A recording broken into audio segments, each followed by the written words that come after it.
I hear breathing.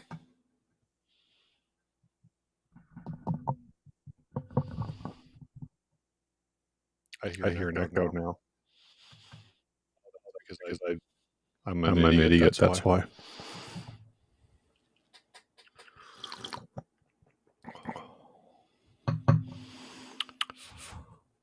Yeah, skip that countdown. Are you muted? I think you're muted. I was indeed muted. But I'm not anymore. So what's up, Steve? This feels like a great launch. Yeah. No, is the echo still going? Yeah, the echo's back. Give me 1 second. I'm gonna mute myself. Why do I not have the live chat on my other screen? Hold on. You guys get to watch me take pills. That's exciting, right?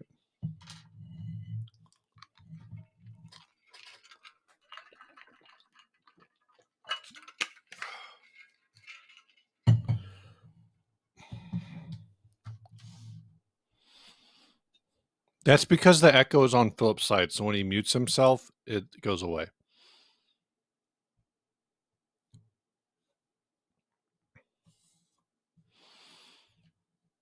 Man, it is warm. Ready. Why does it feel so hot in here? It's supposed to be like 103 today. That's very exciting. They say it's supposed to be 103 here, but I use this app that taps into like people's, internet connected weather stations in their backyards. And the localist one to me was reading 108 yesterday.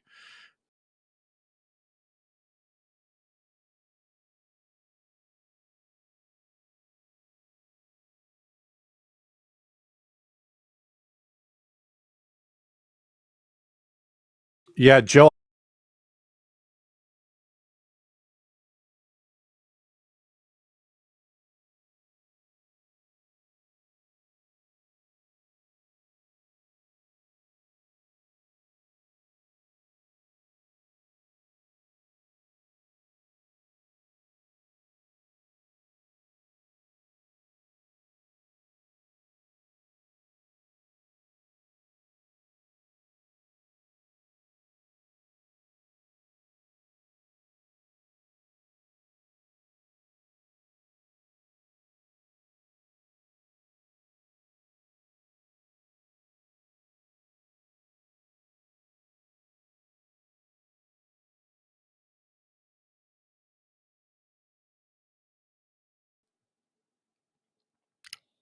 Uh, 40. I think I fixed it now. 40. Sorry, I'm just figuring out the settings that are causing the echo when Steve talks. So Steve is going to go solo here for a minute while I refigure out the setting to turn that off. 41. It's 41% humidity here in Southern California. Hopefully you can hear me. It's actually better that you didn't hear all of the things I said because they're all unhinged right-wing conspiracies. And we really don't want to get into those too much or at all, probably at all. So, so there's that. This isn't just coffee. This is cold brew. Joe, do you drink cold brew? Do you drink any coffee, Joe?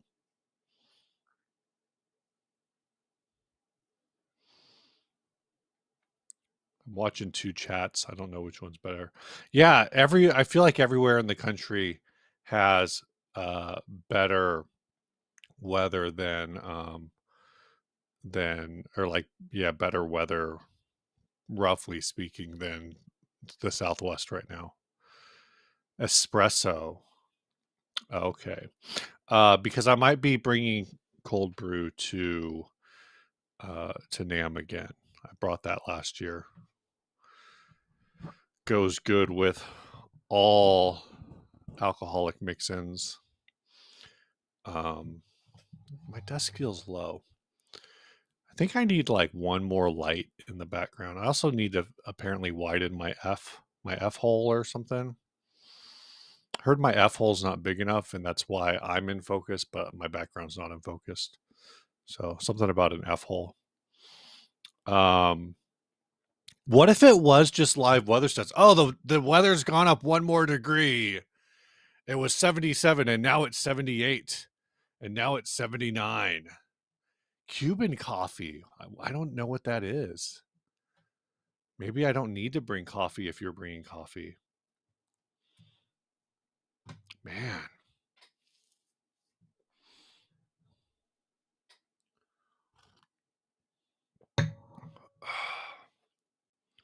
I don't know what's going on with on the Phillip side. He just disappeared. He ghosted. The last thing he said to me was several minutes ago. Jet fuel. Oh, you know what? I think I had some of your coffee last year, like just a sip though. No, I'm here, Steve. It's just so I had an audio issue a few weeks ago, and to Mhm. fix it, I did a thing that apparently has brought the echo back. So I'm fixing it, and Oh, so I'm gonna okay. need like 5 minutes. So you're solo here while I fix it. My wife went to this is for Michael. My wife went to Los Angeles last night. And Los Angeles, I feel like maybe I don't know if New York is this way. She said New York wasn't this way when she went there. Los Angeles, maybe more than any other city, is like very um like block by block. Uh there are parts of San Diego that are this way. Uh in the North Park neighborhood in San Diego really used to be this way. It's mostly gentrified now. But my wife took my 15-year-old to a show. It's a podcast for those of you familiar with Sharon McMahon. They went to the Sharon McMahon book tour. Um, and my wife was telling me how, like, basically the location of the theater was like, oh, this is like an arts district. It's theater. It's nice. And then if you go like a block in any direction, you're back in basically like the hood. Not even the hood, like you're back in um like just very homeless, overpopulated, or not really overpopulated, just over unhoused downtown Los Angeles. And so I feel like that's like a very Los Angeles thing, the classic trope. They named a band after this. Uh that sounded very Trumpy. Well, they named a band after it. Skid Row is arts district. So you have this area that like Los Angeles is trying to push as, everybody go here. It's the arts district. Let's go make art. And it's right next to Skid Row, which is traditionally, less than. I don't know if it's still that way. I haven't, I only drive through it because it's like next to whatever. But according to Wikipedia, Skid Row contains one of the largest stable populations of homeless people in the United States and has been known for its condensed homeless population since at least the 1930s. And today I learned that the skids are a logging term. Loggers would transport their logs to a nearby river, sliding them down roads made from greased skids. Loggers who had accompanied the load to the bottom of the road would wait there for transportation back up. And so it began to be used for places where people with no money and nothing to do gathered, because these loggers, when they got to the bottom of the skid, would just be hanging around, not doing anything until their ride showed up, basically. So yeah, I hear that delay glitch every once in a while. I always my hypothesis is that it's Philip's headphones, but I don't know why. I don't know why that's my hypothesis. But yeah. Whoa, that was fun. I listened to the game last night. Padres Dodgers game. Speaking of Los Angeles, it's very disappointing. So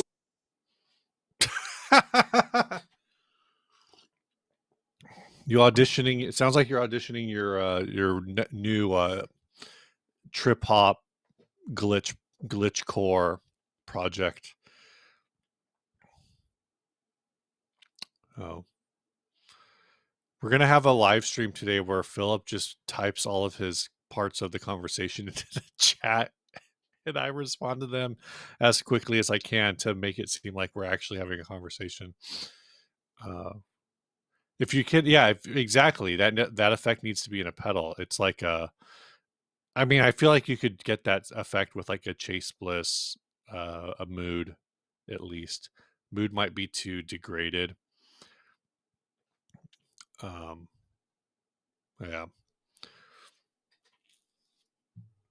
I keep hearing Joker 2 was really bad. Did anybody see that movie? Anyone want to see that movie? They do always say that anytime a movie, like there's like kind of like there's like two different kind of things that I've always heard in the past is when a movie like super promoted in the press, it's probably actually bad. And when a movie also no promotion in the press, it's probably also bad. So um oh, David Ross is here. I we'll talk about gear. Let me go grab this real quick.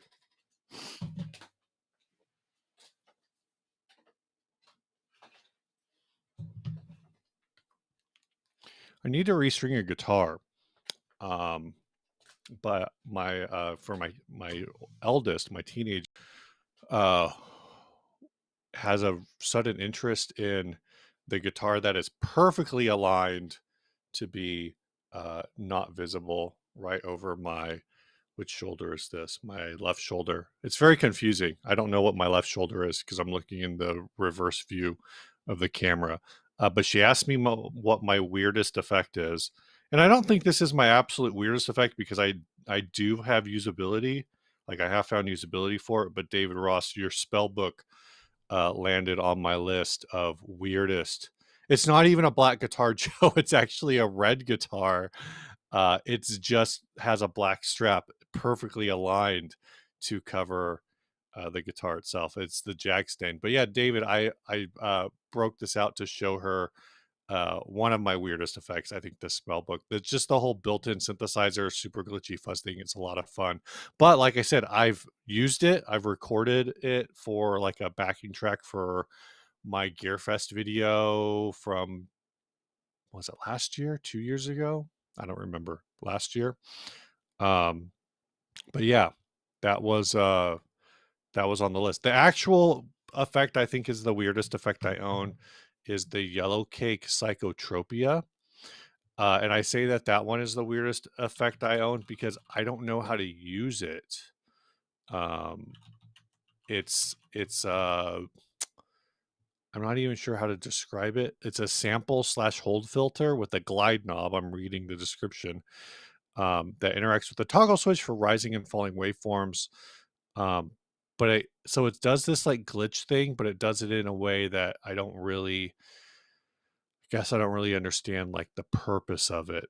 So, um, and I've tried to find demos of it, like other people using it in demos on YouTube, and most of the like no one really seems to really explain how to use it. Only that it like, oh, here's some sounds you can make. Which yes, I can also make sounds, but none of them really make sense to me. So that's definitely like the weirdest because it's like I said, it's weird because it's unusable. It's not maybe not doing anything useful.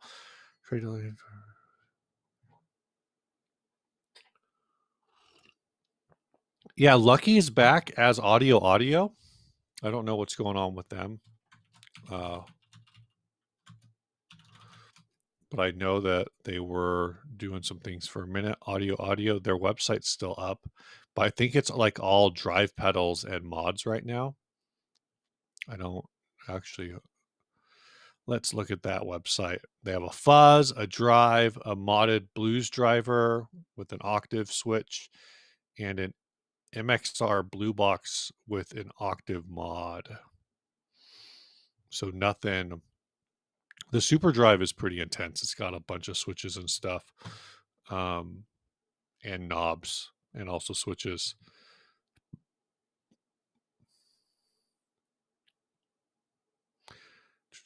The fucked fuzz. I don't remember which one that is. And it doesn't help that I can't spell.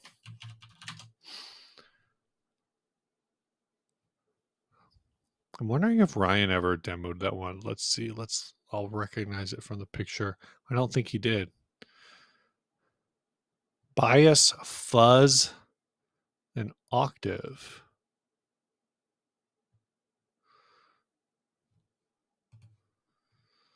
Oh. I did get a new pedal this week, but I was going to talk about that later. I'm going to talk about that when Philip figures out his stuff and we actually talk about things. All right, can you hear me? I can hear you. I hear me doubled now. That's super weird. I only hear you singled. Okay, good. Everybody else, do you hear me doubled? If you don't, I can work with this. I hear myself on a very slight delay. Like, do you have YouTube open somewhere on the Not side? on the computer. So what happened is I had changed my interface on Apollo to run all my system audio directly through the console as a virtual channel. And so it was doing a stupid, weird thing there. But now I'm hearing myself as an echo, and I need to find where that is. But that's okay. We're working. Michael mentioned Cosmodio, and I don't know if Ryan's gonna buy a Pet Yeti, but I know his interest is peaking on it. Oh. Also, I didn't know that was their only thing. But Jesse Mercury is also like he's a sci-fi synth pop artist. I just looked at Jesse Mercury is their community manager. He Right. makes these Star Trek shorts where he like green screens himself into Star Trek episodes, but he's wearing, like, I swear it looks like he's wearing a women's uniform. Maybe it's not. Maybe it's just an overly small modified uniform. Oh, weird. But yeah. That's that. I dropped the link to his TikTok, but also it's the same username, I think, for YouTube and for everything else. Yeah, I green screen. He has a video called "I green screened myself into every episode of TNG season 1." Oh my gosh. Also, I found the loop back where I still had an echo on myself. So we are back to normal Oh, now. Now I know how to turn that congratulations! on and off. I'm going to write notes to myself to remember to change that every time. Because I still want the audio when I'm doing like studio stuff coming through a virtual channel because I have a lot more Oh, control okay. over the master output. But now I just need to remember to do that every time we stream. Write it down. I need to. So only Have, 20 minutes in, and I'm finally able to talk. hey, Steve. we were only like 17 minutes late. This is and at least well, you were like, well, it's funny because what I'm saying is like I was 7 minutes late and you were already here, and Yeah. then you left, so you're 17 minutes late because I was 7 minutes late. Man. um We will just cut all of this beginning when we it could, finally in the recording. Just have it go no, straight to the. you just need to do this again, like, at some future point, when you just need to have Kelly bust into the room on a Sunday morning when we're recording, going, "Philip, what are you doing? We're having a baby." Oh gosh, that was still one of the best episodes ever. That was amazing. I was, I think I talked about that on the show before. Like, I was primed for it, that it could happen. Uh, but I think, I don't know. I don't know what was going through Ryan's head, but Me either. whatever. No, Joe, we're calling this the official start. I may snip some of the stuff at the front in the It's not version like that's you uploaded. publish this oh, when you Yeah, upload, yeah. I'm just going to Not leave it not alone. upload it. No, I can open it up and edit it and change the start and stop times. Oh, right. Right. That's all I'll do is I'll just pull the slider forward a little way so that anybody watching this in the future, people watch these in the future? Do people really rewatch these live streams? I guess they do, They because do, yeah, which is because wild. usually when we end the stream, there's about, um, I don't know, maybe like a couple hundred views on the 60 cycle hum site, and usually about a month out, there's something like we usually hit like 1,000 views. Oh, that's wild. That is So truly we wild to me. So yeah, so Steve, how you been? Oh, How you the been, dude? last one we did only got to 995 views. So if five of you can go watch that real quick, I would really appreciate it. I'm good, man. I've just this heat sucks because I basically if I don't mow the yard before 11 a.m., then it just isn't going to get done. So for example, yesterday it just didn't get done. And maybe tomorrow. Today obviously it's not going to get done because by the time we're done live streaming, it'll be after 11, and it will be like I don't know, like 100 degrees by then. Yeah, Um, yeah, that makes and sense. yeah, it's like 40% humidity, and it'll probably get lower as the temperature goes up. Um, but it's still unpleasant. Yeah, I have had to hire someone to cut my yard for the last couple of months because my mower, I think my mower is just, it's not worth fixing at this point. You know what I mean? Mm-hmm. So I've got a riding mower, not a fancy zero turn or anything, but it's got the dual cutting blades. One of them caught a root really, really badly, and now I got it fixed. Well, the fix is now it's angled like this. So when it cuts a circle in the ground. Oh, Yeah. So what's that called? The Carolina lift or something? is that a thing? Is that I didn't know that was a thing. It's the thing where Carolina squat. Is your lawnmower doing Carolina squat? It's the thing where like you have the truck. It's actually I think illegal in a lot of Oh, places. I know what you're talking about. Where the Um truck like sits at an angle. yeah, so the front end is like you're basically as a driver, you're not looking forward, you're looking up when That you makes drive. sense. So you have to like tilt your head down. Yeah. Apparently it's like illegal it's actually even though it's called Carolina squat, it's illegal in South Carolina Well, now. yeah, because you can't see Because the road. yeah, because it's hella dangerous. Yeah, you can't see the road or small children. Yeah. So anyway, So so um, it's a front lift kit. It's a installing the front lift kit, but not really doing anything or even lowering the back. It is banned in South Carolina, North Carolina, uh, Virginia, Mississippi. It is illegal in Mississippi, oh, good, we and did something right. it is illegal in Tennessee. I want to talk about this one. And very confusingly, it was made illegal in Virginia after BJ Upton was killed by it, but I don't think it's the BJ Upton that I know of. Yet not the So, baseball player B.J. Upton. wait, is it? Michael Upton and B.J. Upton, the brothers. I don't know. We're a baseball podcast now. Steve, we should start a really bad baseball podcast. All baseball odd podcasts are I know, but bad like, baseball we would podcasts. be especially bad. We'd be guitar YouTubers and podcasters doing a baseball podcast. Oh, I Anyway, think it is. I think it is a different BJ Upton who's also in Virginia, and BJ Upton is also from Virginia. So very, wow, really very confusing. confusing. So, He's from Norfolk. Rob, I have absolutely been down this rabbit hole many, many, many, many times. And the videos are like an hour long of a dude cutting a freaking yard. Yeah, that is probably the one. Like I'm definitely on team. Whoo, here we go. I'm definitely on team. Fuck kindness creators. But lawnmower guy, yard work guy is a kindness creation that I can get on board with. Uh, apparently, like we're in the middle of the possibly, hopefully, very slow decline of Mr. Beast, but I don't know if it's really going to Yeah, happen. we'll see. I agree. The Uh, kindness creators are a little cringy, but lawnmower guy because he's just doing it and like yeah, it's most of the time it a lot of times it doesn't even involve the person he's helping. Like you never see that. It's right, just it's right. just him making yard cutting videos. Well, and I think the thing with him too is that guy started because he's like a landscaper, like a professionally, Yeah. Yep. and so he just started filming it to as like advertising for himself.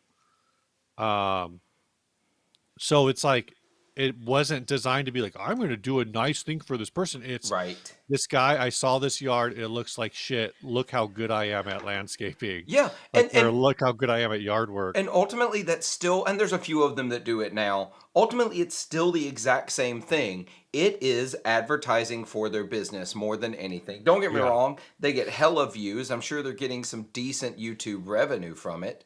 But sure. they don't always frame it as, oh, I'm helping this disadvantaged person or person that can't afford or person. You know, a lot of times it's, hey, there's this abandoned house in the neighborhood that looks like shit. I'm going to cut Mhm. it, and here's the before and after. Don't get me wrong, the ones where somebody comes up and yells at them or the police stop by to see what's going on, that's for some extra views, but they're just doing it as advertising, which is fine with me because all I want to do is I want to watch some landscaping ASMR. I, That I sounds terrible. no, I like here for some Landscaping reason I really ASMR. like the sound, that fast forwarded sound of the lawnmower. Like it Oh my really, gosh. I don't know why I like it. Oh man, Chicago White Sox are they I mean, they were historically bad this year. They are, I think they have the worst record in the World Series era. I Really? think to find a worse record you have to actually go pre-World Series. Oh, the worst single season record. I was thinking like all time. Oh, no Yeah, no no no. Yeah. yeah, they have the worst this season was the worst single season record In the modern uh era. in the modern era. Yeah. Yes. Because technically the 1899 Spiders went 20 and 134. Mhm. So 1901 would be the beginning of the modern era. So they're only they only get to be the worst by 2 years. Yeah. Uh I love how bad they are, and it would be a great name. In fact, I wouldn't even call it the Chicago White Sox podcast. Um, I would call it the Chicago White Sox of baseball podcasts.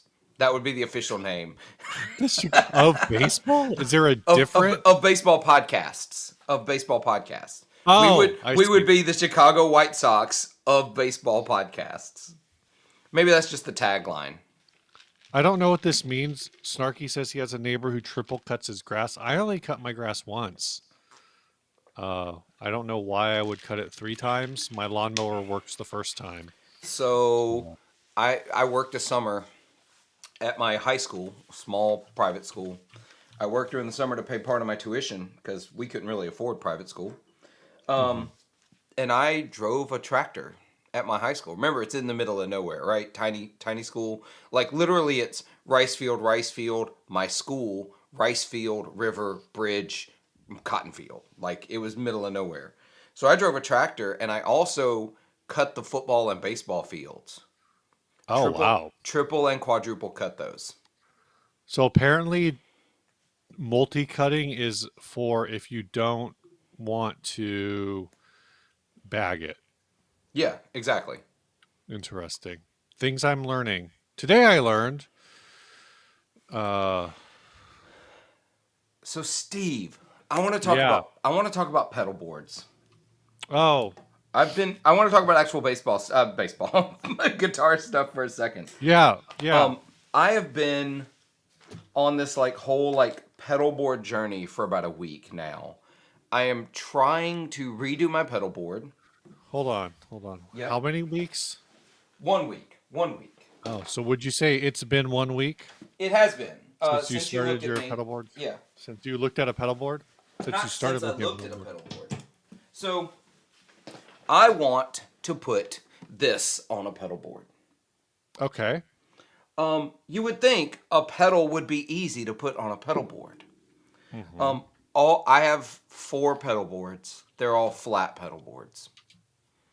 This doesn't take it doesn't take DC power. It takes AC. Oh, And so there is no slim power supply that provides AC to fit Really? underneath my flat my I have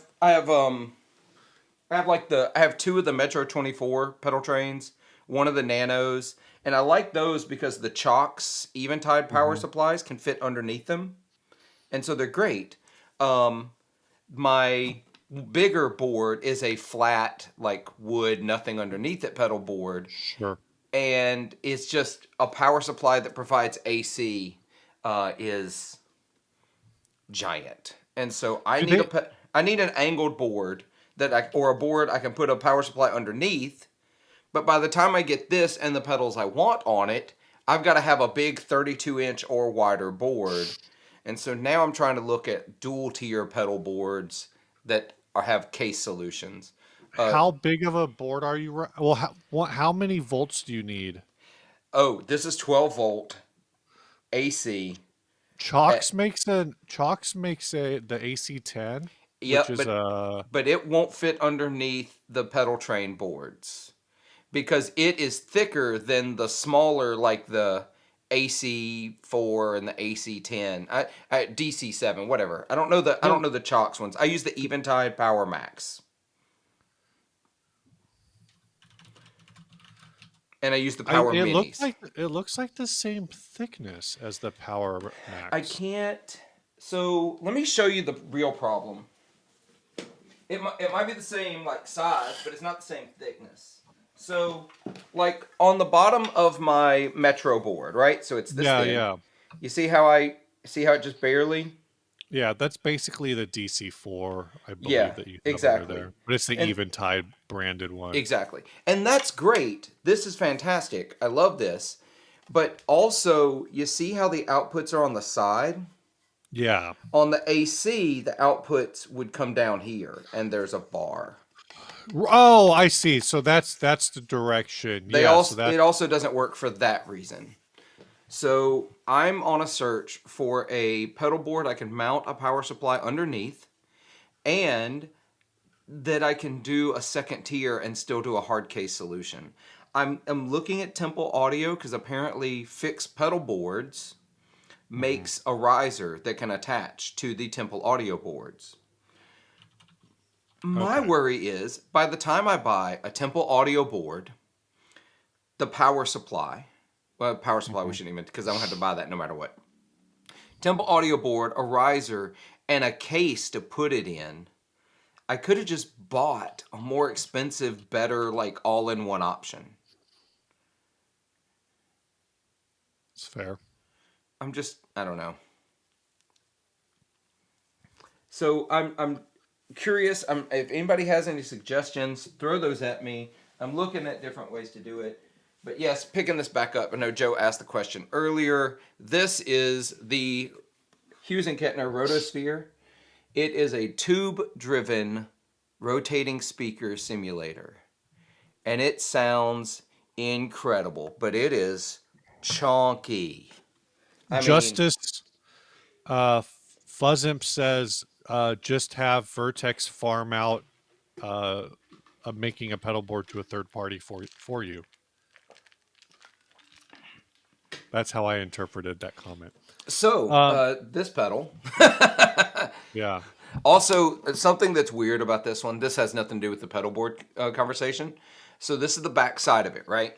So, if you're It's looking at it, stereo. yes, it is stereo in, stereo out. Um, Wow. yeah, I don't know, bad guitarist. It's not that heavy. It is heavy for a pedal, but it's really not that bad. Um, so, normally if you're looking at a pedal this way, right? I'm going to try to think of this the Hmm. right way.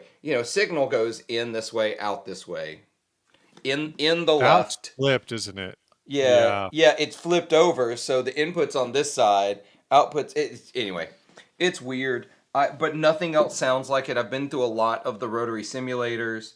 Nothing sounds like this thing does, and Yeah. so I think Fuzzamp nails it, dude. Like I think you just need a sidecar to that thing. Get a pedal board just for that pedal and like anything that's like any sort of auxiliaries that you might be that running. is an option that I'm thinking about. If I do that, what I'll end up doing is because the amp I plan on running for this project I'm putting together doesn't have reverb, so I'm gonna have to put stuff in the loop because I'm gonna use my TS1. I'm gonna use the Hmm. overdrive channel, so I may make an in front of the amp board and an effects loop board is the other option I could do, but we'll see. I the idea of carrying two pedal boards though when I gig sounds freaking awful. I mean, like, kind of, but it's just an extra bag or whatever. That's the other Just thing. get I have to have a hard case.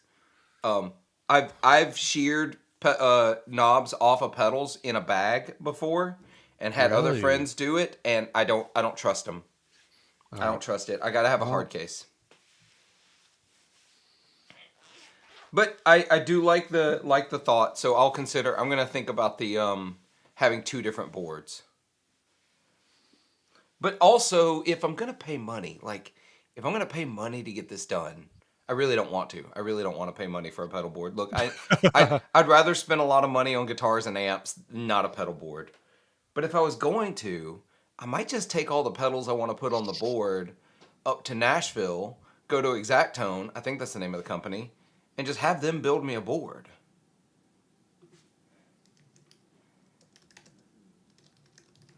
Yeah, it's Exactone Solutions in Nashville. uh, Jeremy says, "Don't the Vertex guys say call Rob?" I don't know what that means. I Me don't know either. who Who's Rob is. Rob? Who is Rob?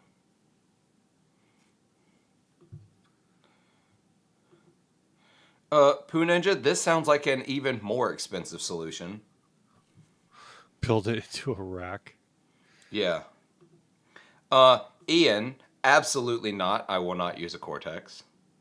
I use amps. Um, Also, I'm just saying the places I play, I don't trust the sound guys enough to run a quad That's Cortex. fair. There's a lot. There's a lot to be said for that. Um, yeah, there was some people bagging on Salvage Customs. That's okay. I actually don't know the story there, but I know that they have left the left the conversation, as it were. Yeah. So I actually have a similar problem to yours. Not exactly the same. Hmm. This is my own fault. I can solve it. I just need cables. Input and output are on the right side. Um, and I just picked up. I just got this in the mail the other day. Ooh. This is the Oh Tempo yeah. Devices T2. Is it Uh, amazing? I thought about buying I it. don't know. Because It's you haven't turned it on. no. So yesterday I went to go try it out because I got it earlier this week. Yesterday Uh is huh. like the first time I had to try it, and I need to go find power cables. I guess I could just reroute some things.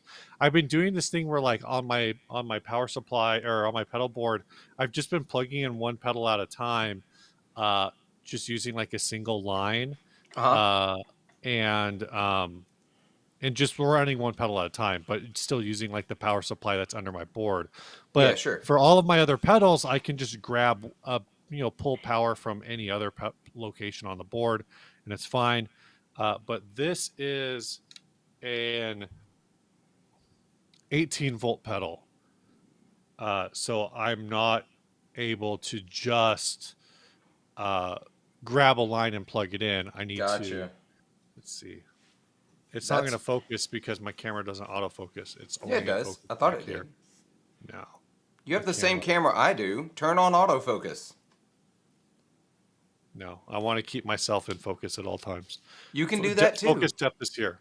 Hello. Yeah. But So yeah, this is really cool. I mean, I watched the demos from B's Music Shop. get one So of that's these. well, I have all of my power supplies. I believe have an 18-volt capability. Yeah. I do have a DC7 under one of my boards. I've got a Zuma somewhere. I think on underneath one of my boards. I have the Anna Sounds power supply that I need to put on a board. So Mm-hmm. it's like I have power supplies that will work. It's just a matter of like I didn't want to flip a pedal board upside down to figure it out and do a bunch of rewiring. Even though I've been planning on doing rewiring. I was telling Ryan I have this problem where like my pedal space uh, down below here is like a nightmare right now. Like it's Oh, just a really? mess because I'll break out one pedal, plug it in, play the one pedal, and then I'll put it back. So I have a like a half put together pedal board, Gotcha. and the whole reason I haven't like fixed it is because I keep thinking like, well, I want to do a bunch of things all at once. I don't want to like break it down into like I could do 5 minutes here, 5 minutes there, and get it done in like a couple days. But I'm like, no, I need to spend like 2 straight hours on this, um, and so nothing ever gets done, which is a problem. Yeah. But I am really looking forward to this. This is a recreation of the Maestro rhythm and sound, and it seems like it's just got pretty much everything that you would want to modernize that effect. So I feel like the Maestro Rhythm and Sound was the kind of the inspiration for the Chroma console that Hologram put out. I've heard that too. I don't. Does the Chroma console do drums, or you just think like broadly, like the general idea Broadly, of general idea. It wasn't like a one-to-one recreation or anything, yeah, yeah. but you know, looking at, let me go over and we'll share this screen. Looking at that, oh, hold on, let me accept this. Um, I don't know. It gives me, with the color schemes and the Hmm, idea of hmm. what it does, it gives me a lot of the same vibes, right? Gotcha. Yeah. So I I I re- think it's a lot more like capable, um, because the rhythm and sound ultimately is just like trying to be a one man band. Like yeah. it's got drums built into it and all this stuff. Um, Justice Fuzzimp asked, Chase Bliss is dropping something soon? Question mark. Yes, they are. We don't know what it is. I actually do not know what it is. Um, I know a because I lot of times, asked. a lot of times when brands have something that we work with have something coming out, I actually do know what it is, and then I'll just say like, yeah, I know what it is. It's cool, but I can't tell you about it. But Right. in this case, don't know what it is. Um, Hold on. I'm going to pull this up so we can take a look at it and we can all speculate wildly as to what it is. Um, Here we go. yeah, and there's some sound on it that I assume is like the sound of the new Oh, yeah. pedal. I don't know if this will come through. I did. There it is.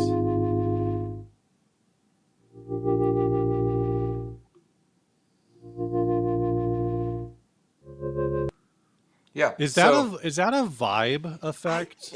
it's, man, it's weird. It feels like tremolo Hmm. on like a but it's a random tremolo, like it speeds up and slows down.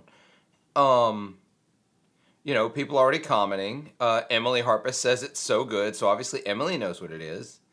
Uh, John Snyder at EAE knows what it is. Um, it's definitely stereo. It claims it is entirely analog. So Yeah, yeah. Going back. yeah, I don't know. Well, the thing I was wondering, based off because you can do different things, is whether or not um, this is like throwing back to um, the Spectre. Oh yeah, yeah. Like it's just like a weird set because the thing is with these Chase Bliss pedals you can get so many weird settings. Basil says sounds like they put a kitty keyboard through a tremolo. I see. I I think mean, so too. I think that's sort of what it sounds like. Um, which would be the other pedal that they haven't made for a ton of years? Is like, are they bringing back the gravitas? But then Maybe. then doing like the color scheming of it because the gravitas originally was just like a gray on gray. Yeah, it doesn't feel right. Also, this. I don't know what a mellotron. Oh, but Oh, actually I do because not mellotron isn't what I'm thinking of. But I was going to say the color scheme is very. What's that company? I don't know. What is that company? Mutron. That's what I'm thinking of. It Like does have a these feel like Mutron very. vibe. These look like very Mutron colors, Yeah. which makes me wonder if they're doing something. And again, with the effect and with everything else they do, like, could this be some kind of like biphase, sort of, or a microtron or something sort of deal? That's a great question. I don't know. Um, I'm interested in it. It sounds really rad. I don't know that I'll be getting one. Someone actually the other day, I said I was really excited about something coming out. Right? I was Uh really huh. excited about it, and they're like, "You're not gonna get one though. Like, how are you excited about it?" I can be excited for things that I'm not gonna buy. That is Oh yeah, possible. I can be excited that something exists, even if I'm not gonna buy it. I think it's healthier to be excited about things that just exist and not plan on buying it. I think that's a very healthy space to live in. Yeah, I think so too. I get really excited about lots of stuff that come out in the gear market with zero intention. I'm really excited just because of who I am about the UA Enigmatic that they put out, the Dumble clone, a Dumble I box thing. I totally. I mean, I've been missing all of these goofy ass UA things just because they just kind of. I feel like they just pop up Yeah, and they. they just put out the anti 1992. Now they've got the 82 Enigmatic, and now they've also got the one that's been leaked, the Knuckles, Oh right, which is the dual rack.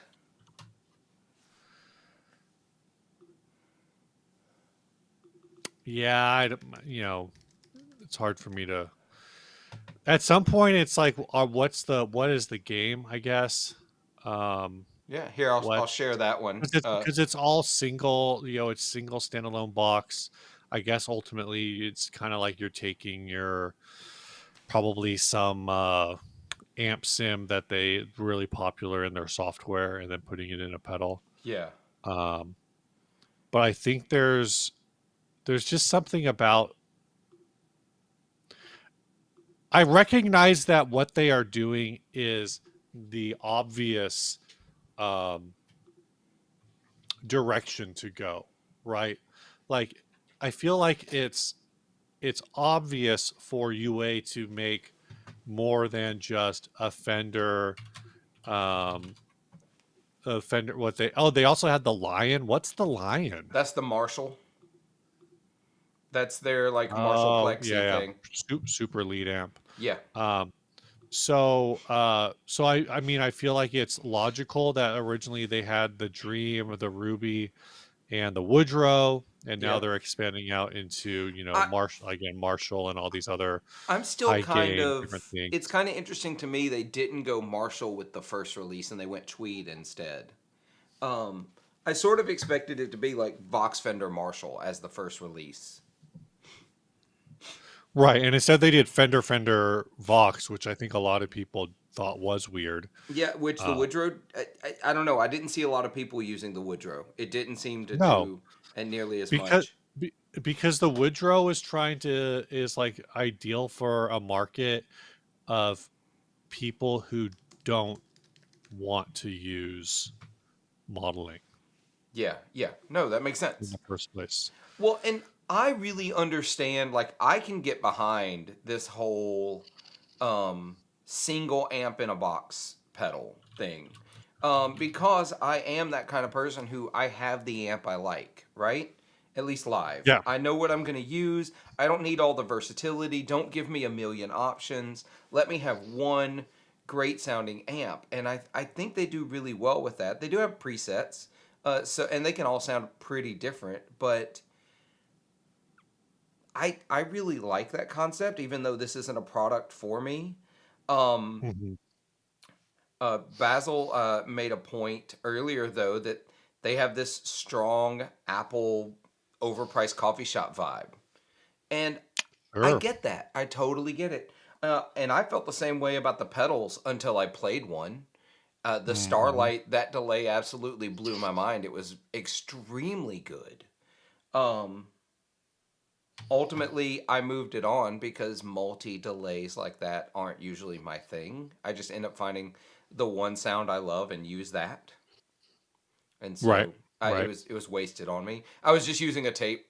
All I was doing was using the tape mode, and I have several delays that do tape mode, so I moved it. But I like what they're doing, and they sound great. Mm-hmm. Um, No, they and do. They absolutely do. I just, yeah, it's a weird thing. I did want to hit on this. I did see the Fuzzimp clip, what it meant to play in a band with guys from church in 2006. It's, I don't know if we've talked about, you and I have talked about this before, but like, and maybe it's just because I'm old and I don't follow new music anymore, but I feel like this is, and arguably, I know a lot of people say like, well, all of those bands were faking it anyway. There's something to be said for that. I should probably say what I'm actually going to say at some point. yeah, But like late 90s, probably from, I would say like 1996, that decade, 1996 to 2006, right. there were so many like bleeding edge uh, Christian bands Mm-hmm. where, you like this mentioned, like he's talking about Devil Wears Prada. But there were a lot of bands like that that were kind of top of the game, metal and pop punk and ska and these different like again like bleeding edge, like pushing the boundaries of what is going on. Why does the are you messing with the Yes, yes, I the am. it keeps getting Like bigger and there's a smaller. slider, and I can't help but use it. Sorry, that's my Um, ADHD. Um, but it's one of these things where it's like I don't know if that's still a thing. It I feels like it's not, but maybe that's just because I'm old. Dude, I'm so out of the loop on all things church music, all things, Christian bands. I haven't paid attention to that stuff in forever. In fact, so I had David Brown on the podcast last week. Mm-hmm. Mm-hmm. Um and David hipped me to, I did not know this, to Stephen Curtis Chapman's Sons band. I didn't know he had a son And in a band. they're pretty stinking good. Um Let me see. I'm Yeah. gonna find it. They are called Colony House. Um, they're actually really, really good. Um, Oh, Colony House. I know yeah, Colony House. I didn't know that was his kid. that's actually kids. So one of his Kids, son multiple, is the drummer. more than One of one. his sons is the singer, and then it's got so Caleb and Will are the sons of Stephen Curtis Chapman. I don't know, man. They're really good. Their Huh. Wikipedia page claims U2 and Cold War kids influences. Yeah. I definitely hear the Cold War kids. I don't know that I thought of them as U2, but maybe I just didn't listen to enough. I don't know. Um, Everyone is U2. Everyone's influenced by U2. Even if you're not, don't, even if you hate U2, now you're still influenced by them by hating them. that's That's just just, because the newest generation got U2 automatically on their iPhones, so they didn't have a choice.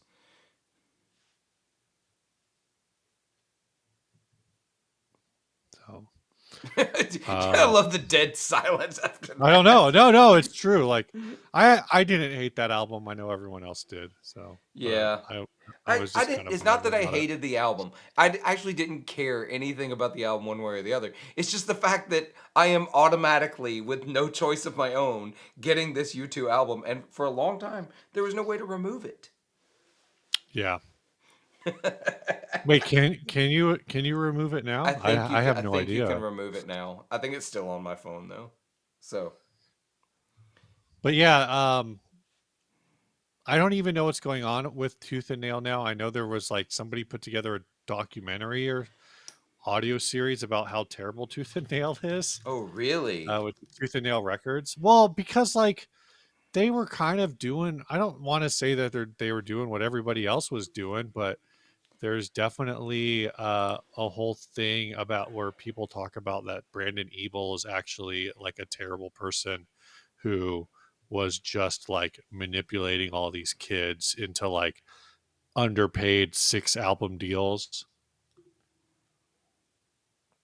Yeah. But is that I just, the record industry? Like, I don't know. Are they still around? Are they still a record company? I mean, I read Oh, it, saw a thing. Tooth and Nail is still around. Yeah.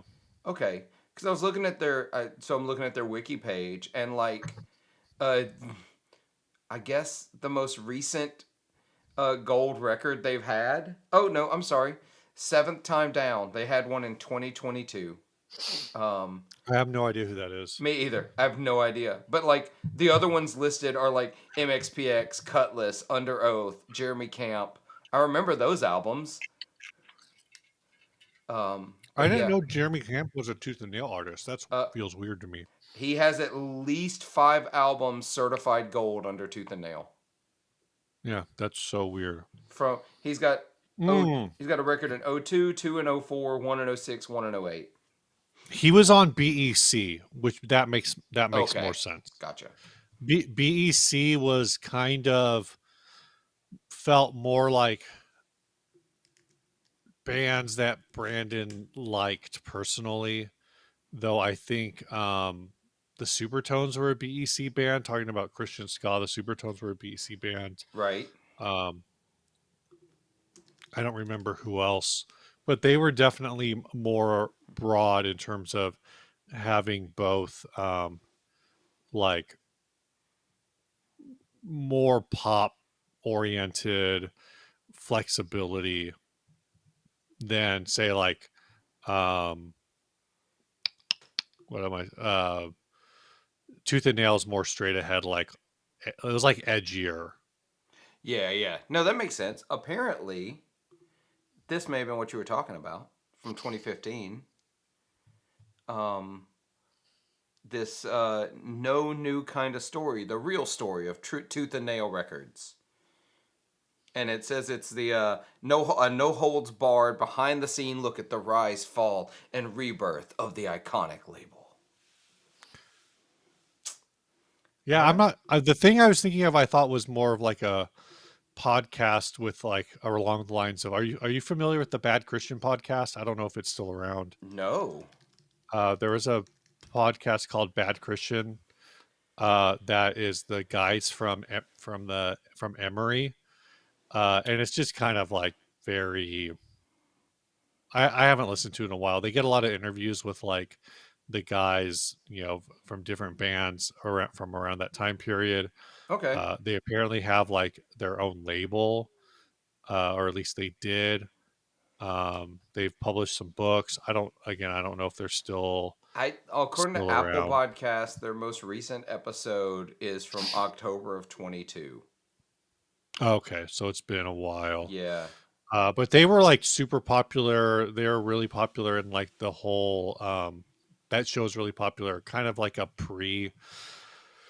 uh a pre what's the word I'm looking for? Like uh before deconstructionism became like a buzzword. Bad Right. Christian Podcast, I think, was kind of at the front of that kind of movement.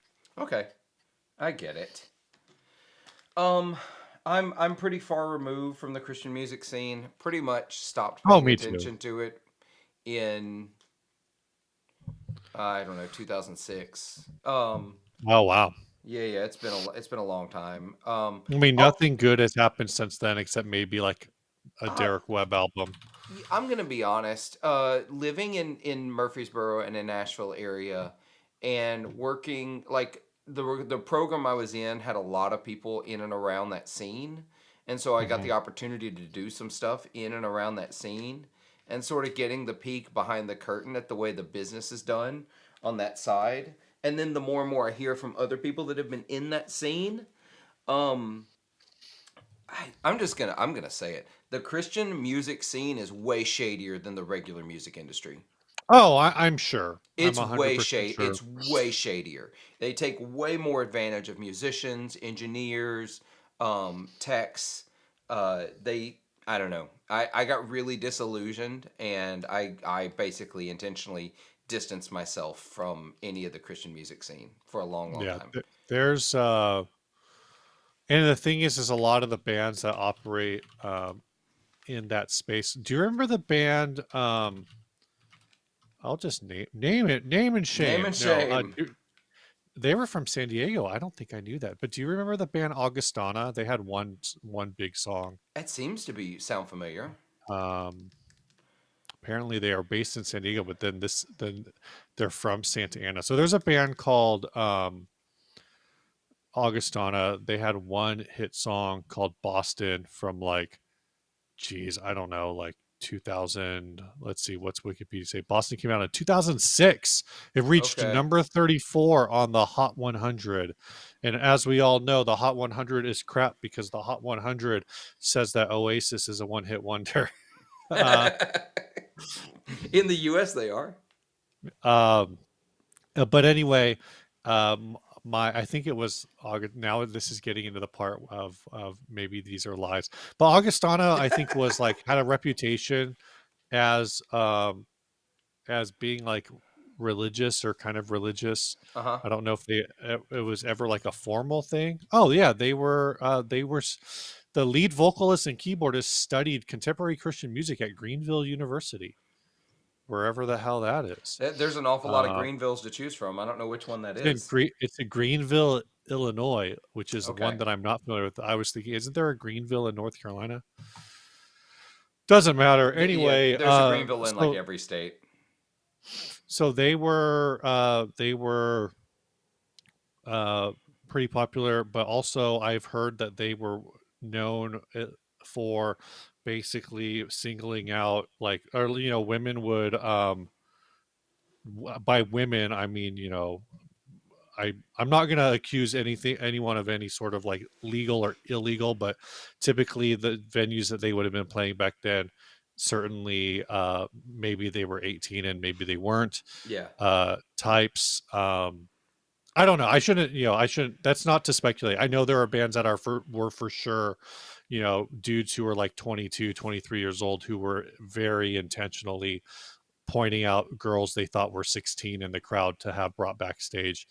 But I have heard Ugh. like Augustana, you know, was also in that, and there were a lot of like bands that were doing like the we're a Christian band thing, forward facing, but we're not doing that backstage, literally backstage, not just in a metaphorical, Yeah, backstage they were yeah, different yeah. You people, like mean literally quite backstage? literally, they were doing they were publicly a Christian band and pulling, hooking up with randos from the audience on backstage. Man. Also, Good Justice, times. Justice, you're 100% right. Anyone who says it's not about the money is probably getting ripped off. I would add, or ripping you off. If someone tells you, well, what we're doing here is not about the money, they're ripping you off. Sorry. Um, Yeah, so Yeah. I was reading the wiki page for Augustana. Augustana is an American rock band based in San Diego, California. The band formed in 2002 in Southern Illinois and have released 6 studio albums and 6 EPs. They're best known for their song Boston, and the album All the Stars and Boulevards. They're fronted by Daniel Leas, who is the only remaining member of the band. Which So I want. It could it's also be. I wonder if that's one of those things where, because also a lot of the we're learning this now that a lot of those record deals. Is he the only remaining member of the band, or was he actually the only one ever signed? no, apparently they were a band, Hmm. and because all of the other members are listed as past band members, former Oh, band okay. members. So I don't know what happened there. I'm sure there would be a great behind the music if VH1 were still really a thing. Um, Well, but for what it's worth, like if you go to Paramore's wiki page, uh-huh. uh, they list five previous members of the band, but from what I understand, Haley is the only one who actually has a record deal. I mean, that makes sense. I I'm mean, the Wallflowers, for example, are it's Jacob Dylan and the musicians he's put together to play that music Yeah. because the original Yeah. band hasn't been together in years. But I use that as an example because I saw the Wallflowers earlier this year. But it's Mm. just an interesting it's just an interesting statement when you're a band and then you say there's one remaining member. Yeah. Yeah, Yeah, it's like a different. It's a totally different vibe. for sure. Yeah, so Steve, what else you got going on? Anything to talk about besides uh, reminiscing about the Christian music industry and pedal No, boards? not really. I guess we can just end the show now. Well, I'm going to talk about these then. I'm going to talk about this stuff. So I've got all this Did you hold stuff. on? Did you get a new guitar recently? I did. I did. I got one a week ago Friday. I can grab it. Let me grab it.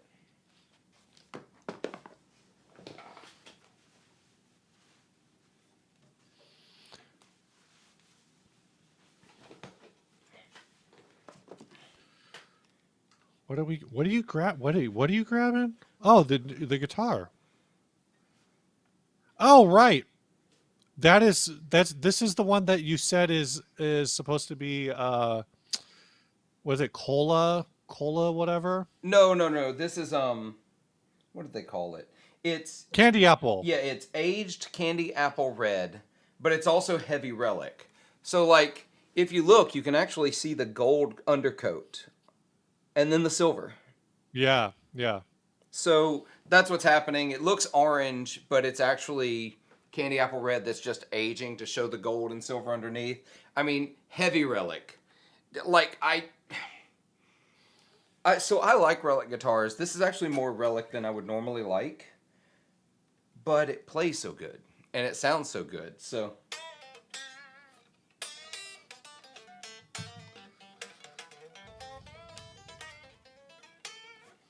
but it's a great guitar. I've done a bunch of gigs with it already. Um, I don't think it'll be going anywhere.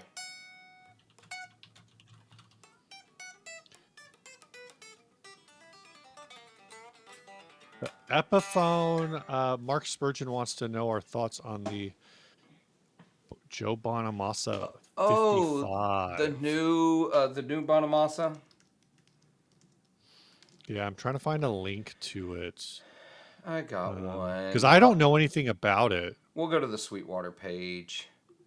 There we go. The Joe Bonamassa 1955 Les Paul Standard electric guitar in copper iridescent. That's an interesting finish.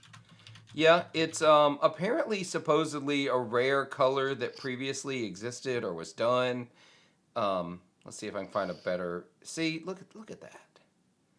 Copper iridescent. Yeah. So two things I'll say right out the gate. Uh huh. One, without looking at any specs, just looking at this, Uh huh. this seems like a. Okay, I'm looking at the pictures. I don't like. I feel like the cutting, the way that the routing is done for the P90s doesn't look right. Like No, it it's looks a right. little. I'm on That that sounds. picture that you're on. Like, is it normally gapped like that? Yeah, it's normally gapped like Okay. that. Um. At least on the 50 standards I've played. Oh, okay. So right out the gate, what I'm gonna say is, and maybe this is I don't know. Well, I don't know why. I don't can't speculate why. This looks like a killer guitar for $850. The fact that they did a signature model for under $1,000 again, I think is very. I think that's really interesting because Yeah. so many of their other like signature models are 11, 12, 13, 14, whatever the Dave Grohl is now. Um, And so uh, and I love this. It's got the Epiphone P90s, so it's not the mhm. Gibson P90s, but Which that's probably part of why it's a little cheaper. but they did use CTS pots, Mallory caps, a Locktone Tune-o-matic and stop bar. Um, there's good hardware on here. Yeah. Um, this color is really, really rad. I really like it. And so look at the knobs. I'm going to zoom in on the knobs here a little bit. At least I'm going to try. If it'll let me. It's that same thing. It's like a copper knob. Yeah. So do you know how they get that color on those knobs? I found this out recently. So No. those Is it knobs are I assume it's in like an underpaint, but yeah, that's it. Those knobs are clear, and they yeah. spray the underside with a color to get that. So they just use the same paint they were spraying the guitar with to give it that undercolor. And so I think that's really rad. Um, I don't know. I don't see any problem with this guitar. It's got the new Epiphone headstock instead of the Gibson headstock, like Vinny pointed out. That doesn't bother me. I Mhm. like this new Epiphone headstock. Um, what else? Let's go to the specs themselves. Um, Solid body, 55 Les Paul standard. It's a gloss poly. Rounded C. Fingerboard is laurel, not rosewood. Um, so there's a little money savings right there.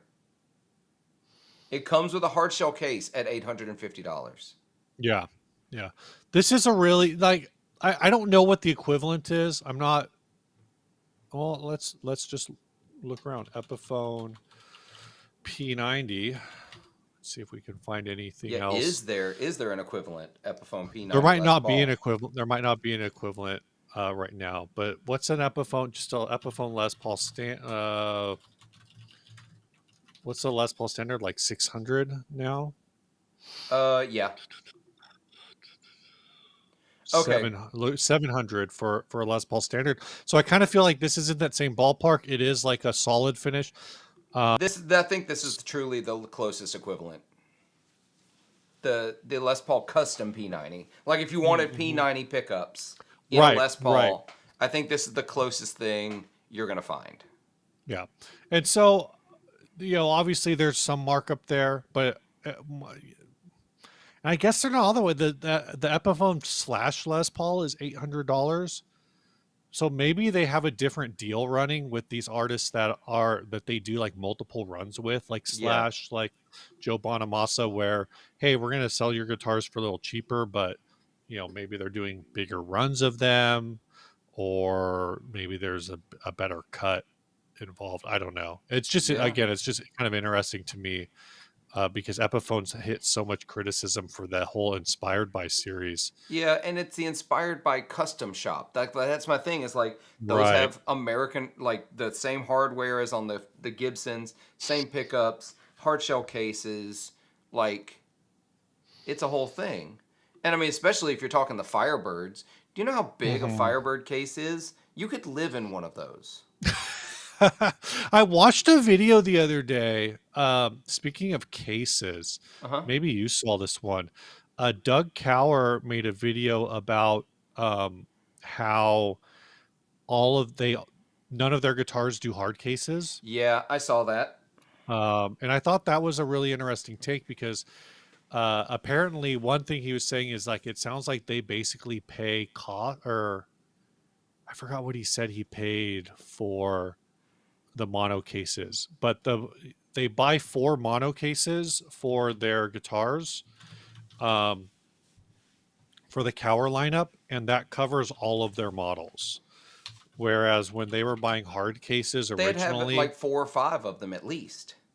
well, for when they were buying hard cases, they had to buy a different hard case for every guitar. Yeah, and well, on top of that, I'll be really honest. I'm at a point now where I don't want a hard case. I, I want gig bags. I carry every guitar I own 2 gigs in a gig bag except for Mm-hmm. my Firebird, and it's because I don't have a mono bass bag. Yeah, my Les Paul, I haven't found. I should probably look into. Well, I don't need to look into it because I don't play out. But my Les Paul, I only use the Gibson hard case. I haven't. I I don't have a soft case that will work with that one. I recommend if you ever Um, need to take it out and you really want to put the money, like it's expensive, but I mhm. use the Reunion Blues for my Les Paul because it's way sturdier than the mono bags. Really? Oh yeah, yeah. I have Okay. a video over on the channel about where I compare the mono versus the Reunion Blues. Hmm. I like the mono bags for guitars that have flat headstocks like this. Yeah. I Yeah. don't like the mono bags for angled headstocks. The Reunion Blues are way sturdier. Like I put my Les Paul in the mono gig bag, and the headstock never touches a wall ever.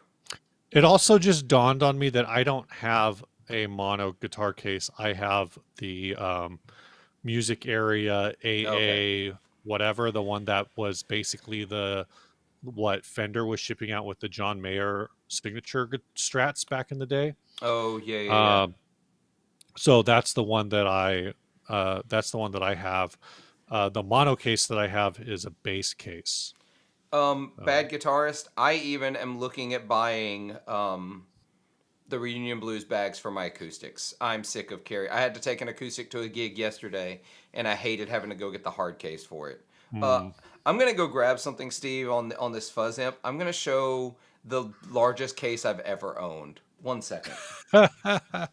Cower does sell a hard case with their guitars. That's a Pelican case. So he did mention that if you really want one, they can do a Pelican case. But with the deal with the Pelican case is that it's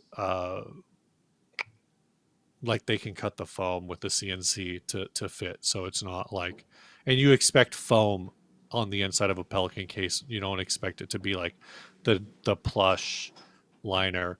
On that note, uh, Saturday, October 19th, which is 2 weeks from yesterday, is Cowerfest. If you are in driving distance of Elk Grove, California, I would recommend this event. I was actually looking into flights as a joke. Not a full joke, just to see if there's any way I could like fly in and out of Sacramento in like an 18-hour stretch and see how much it would cost. It does not look like something I could pull off. Yeah. Um, So but you know, it's a thing. Cowerfest is a blast. There's going to be a lot of cool people there. I definitely recommend it if you are in the area. Their raffle is like a legit good raffle. Speaking of raffles, I'm just going to go one thing after another while you're standing there with a giant case. There is a raffle going on. I promoted it on the 60 Cycle Hum Instagram, but I'm sure it went down by now. But there's a raffle going on with Guitar Pedal in the Guitar Pedal community to raise money for rebuild, support, whatever, surrounding Hurricane Helene damage, oh flood yeah. damage. There's a lot of really cool brands involved in that. It's a raffle donation deal. You know, you send in you make a donation, you screenshot your email or you forward it to, I don't know what the email is, but if you go to Caroline Guitar Company's Instagram, there's more information there. So Gotcha. check that out. So this is the largest case I've ever owned. Those of you that have met me in person, I'm a big dude. I can hide behind this case. This is it sitting on the ground. That I'm five that foot is ten, so this is probably about 5 foot so. Let me even. put. So I've got my Novo Solus Yeah, H2. yeah, That's it sitting on the ground. yeah. What? And this is this a Firebird case? This is the It looks like case. it should be a keyboard This case. is the case for a Gibson non-reversed Thunderbird bass. Oh, jeez. Yeah. Actually, I have it up in a rack because literally I used it only a handful of times, and then I swapped it out for back there. I've got, actually, you can see it right on the edge. Oh yeah, yeah. Right here is a bass case. It's a music area bass case, and I that will fit everything. The case that I got with this Italia, yep, it's that tall case right there, Yeah. and then the mono bass case is right next to it. But the case I got with the Italia, the white base, is absolutely huge, hard Oh case. really? It's so bizarre. Because that base, I don't know if that base is like unusually long, but the case seems unbearably large. So with mine, with this bass case, um, I have two Firebird cases because of these two Firebirds right here. Mm-hmm. Um, those are easily 6 to 8 inches shorter than this bass case. It's that much bigger, and I thought that the Firebird case was the most unruly big case I'd ever seen in my life. Um, I see this from Michael Kraus. I want to show something real quick if I can find it. I had a pedal board once that I made from, let's see if Facebook will let me find it because I'm pretty sure I posted it before. Um, I don't know if I'll be able to go back and find it. I probably have it in a folder somewhere. Oh my gosh, there it is. Um, so let me see if I can. There we go. This will do. So that's a pedal board I ran at one point. That is the lid from a guitar case. Yeah, I took the lid off a guitar case and I made a mean, pedal board out of it. you got a lot of empty space there, Oh, I to be do. fair. Oh, I do. Don't get me wrong.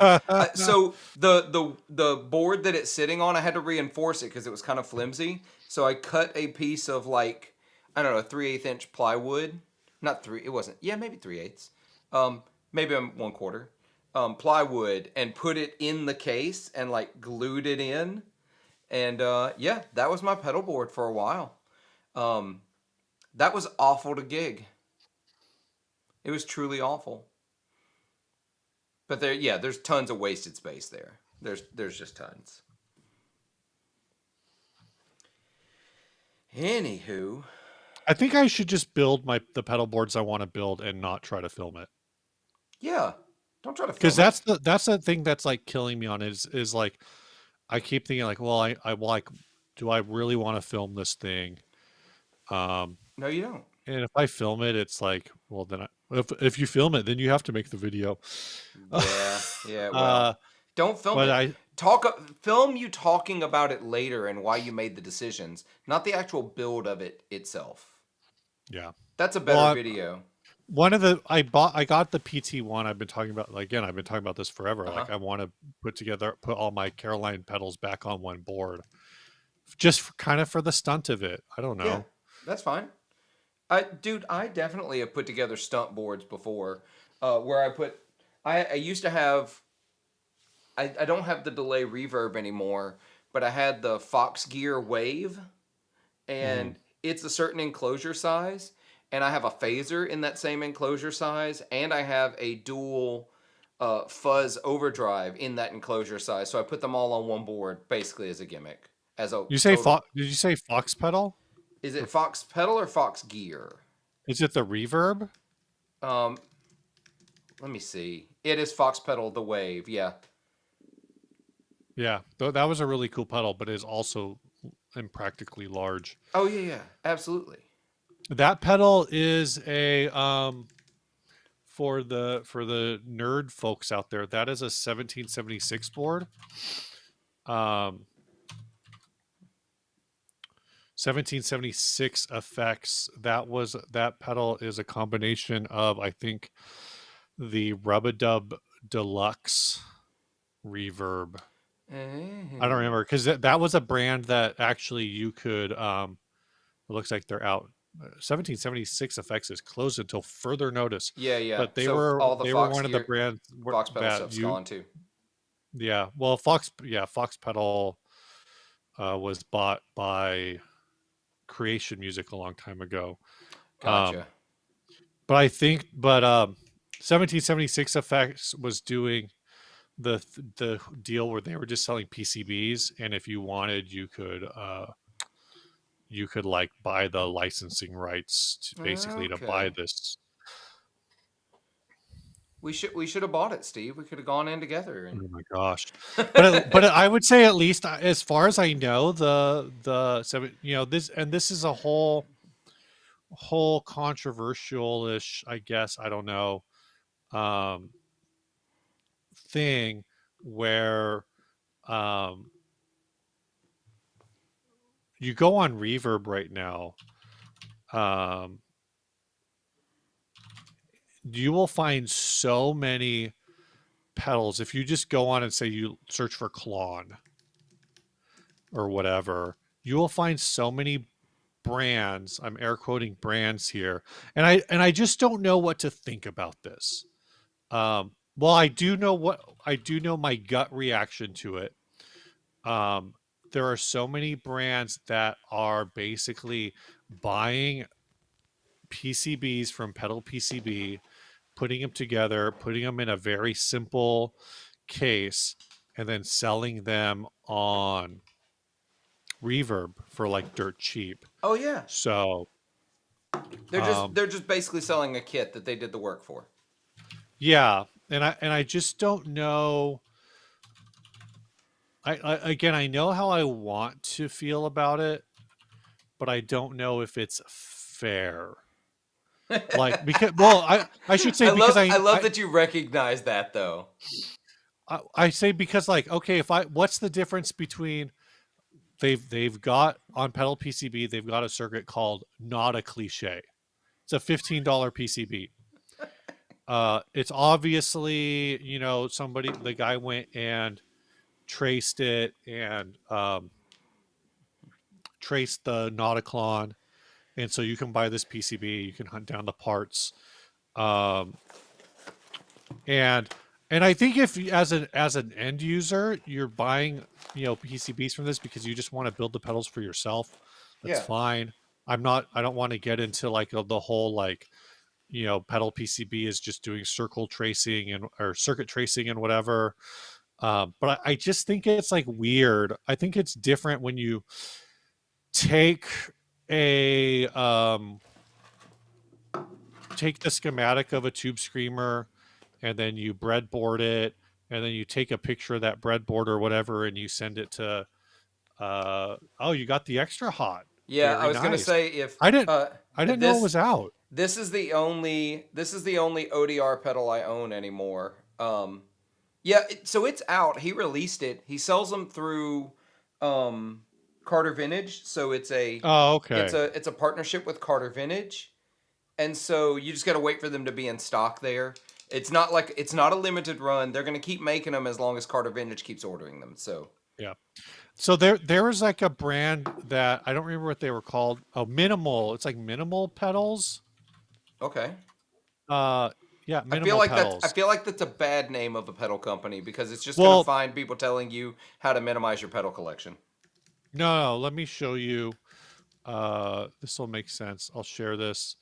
I don't need to share audio, not that there's any audio, so you can see this is their deal. Uh it's basically all very simple paint jobs, very simple things. So I don't know specifically like this Nashville Overdrive. I don't know what this is offhand. You They're know what they're it based is. out of, You know is it a what that is. Nobles? Oh, Gotta there it be. is. It's close to something. It's a Nobles ODR1. Yeah.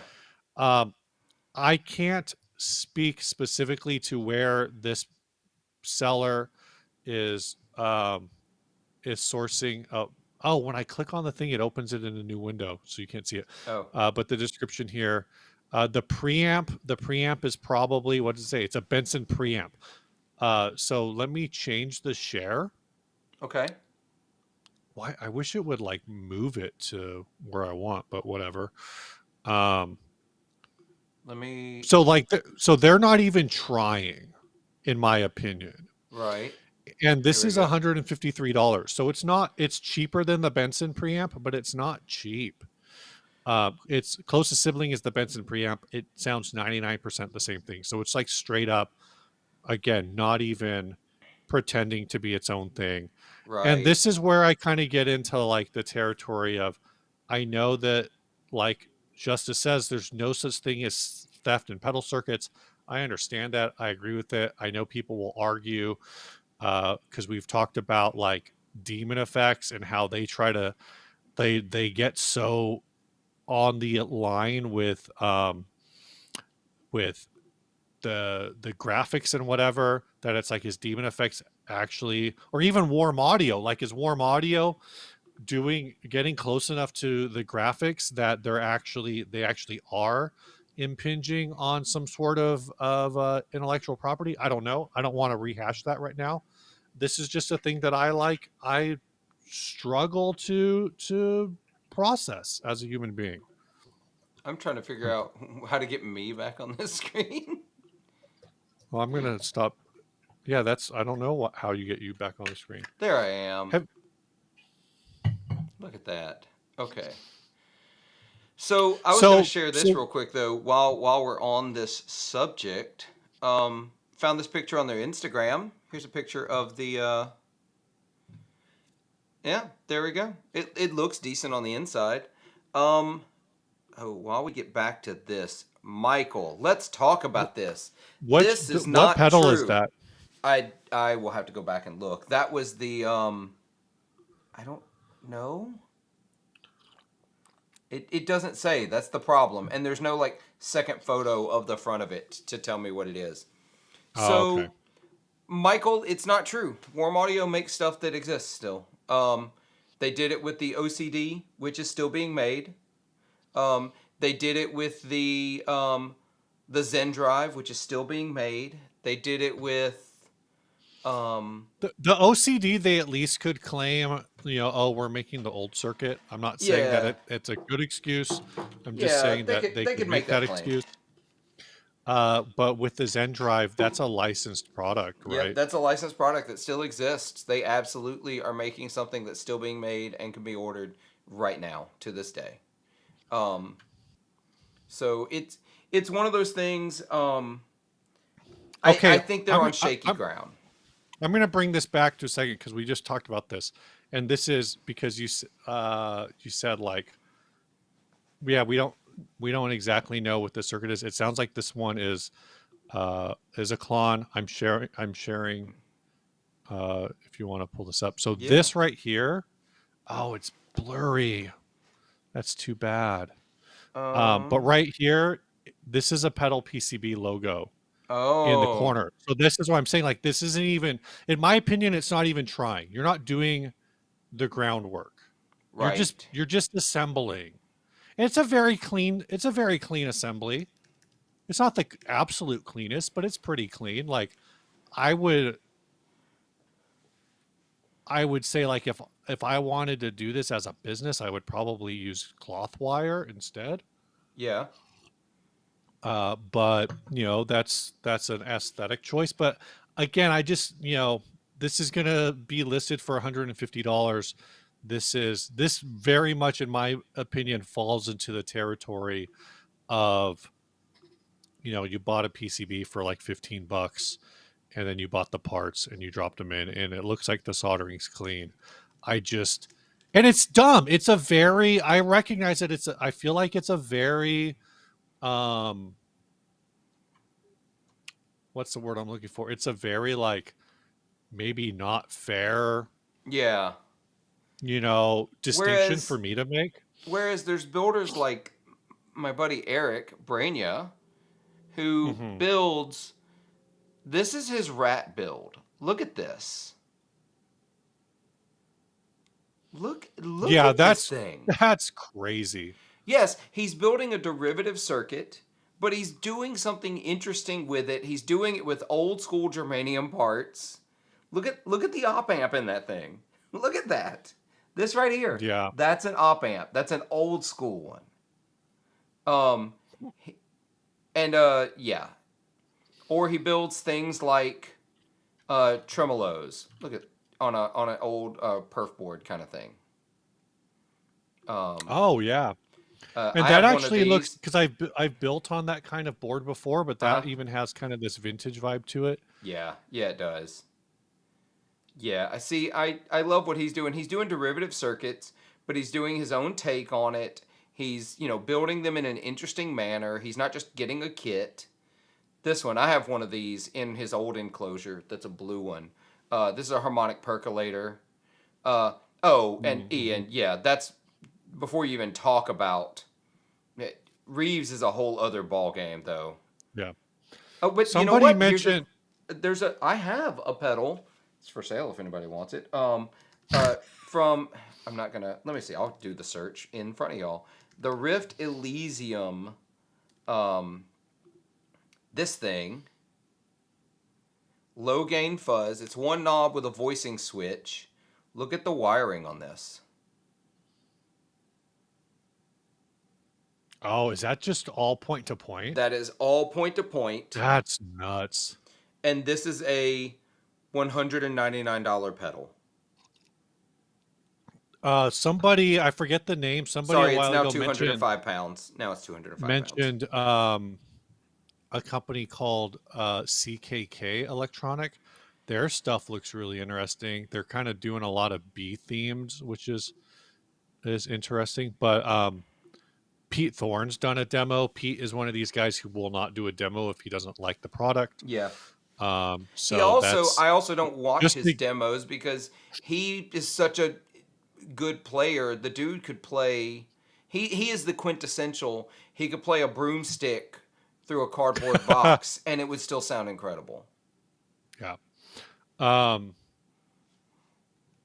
that's my biggest inspiration to make demos is maybe it's like maybe some people will watch my demos and be like, wow, this guy sucks at guitar, but he sure knows how to dial in tone.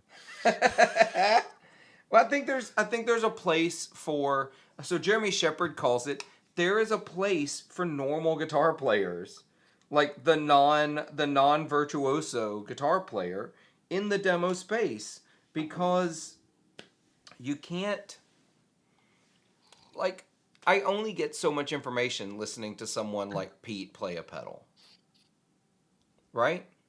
I, I, Hmm. I don't play like him. I can't play like him. I didn't put in enough practice when I had the time to play like him, and I don't have the time to practice enough to play like him now. So I'm never going to sound like Pete Thorne. So why am I going to listen to Pete play a pedal when I can't do that? I'm going to listen to a normal guitar player who plays, Hmm. derivative blues licks and find out if this sounds good for me. That's what I want. I find this is a problem that I have with just my practicing in general. Mm-hmm. Um, I'm really comfortable. Well, from like a chord playing standpoint, I'm really comfortable in the key of G. Do you? Let me preface this. Let me back up. Do you find that you have keys that you just like to play in? The very first chord I play every time I pick up a guitar is just a good old I don't. fashioned G Just a chord. G. Okay, so I have found like that. I'm the same thing. Like my comfort space for chords is cowboy chords, and it's G, key of G major typically, right? Um, G major or maybe like E minor. Yeah. Um, and then I have found, as a year or so ago when I started doing various lessons when 60 Cycle, I'm started getting sponsored from various lesson channels, um, that I would play, I was learning pentatonics for the first time, which sounds like an insane thing, I feel like to say out loud, but 30 years into playing, 25 years into playing guitar, Uh finally learning what a pentatonic is. huh. Um, uh, and I found that like I only want to play pentatonics in D. Like I only want to solo in D. And Really? anytime I pick up a guitar, my go-to like pentatonic run is always in D. And I don't even know if I can play that in any other key. Obviously, like I should be able to. It's just a matter of like Right. moving up and down because it's a feel thing, but it is like kind of a goofy like little like I play, if I'm gonna strum chords, it's gonna be in G, and if I'm gonna play like goofy pentatonic licks, they're gonna be in D. And I don't know why. I know why. It's because I'm lazy and I haven't learned how to play it in any other. It's positional. Yes. It's not it's not about anything else, but Ian just a makes a goofy great thing. point here. I've actually mentioned this on threads before, and people disagreed with me. Or no, some people did. But guitarists generally watch demos of something they've already decided to buy, and they just want to Hmm. justify it. I think a lot of guitarists watch demos of things they've already bought. Yeah, that's what I mean. That's sort of what I mean. Either they've already determined they're gonna buy it, or they've already bought it, and so now they want to watch people use it. Yeah. And it happens all the time. Nothing wrong with it. I do it. You've probably done it. We've all done it, and that's okay. I watch demos of things I've already bought because I can't figure out how to use them. I've definitely done that before too, dude. I used to back when I had the switcher system. I watched so many videos before I decided I'm getting rid of this thing. Which switcher did you have? I had the ES8, the Boss. Oh, okay. Yeah. I just hated programming MIDI with it.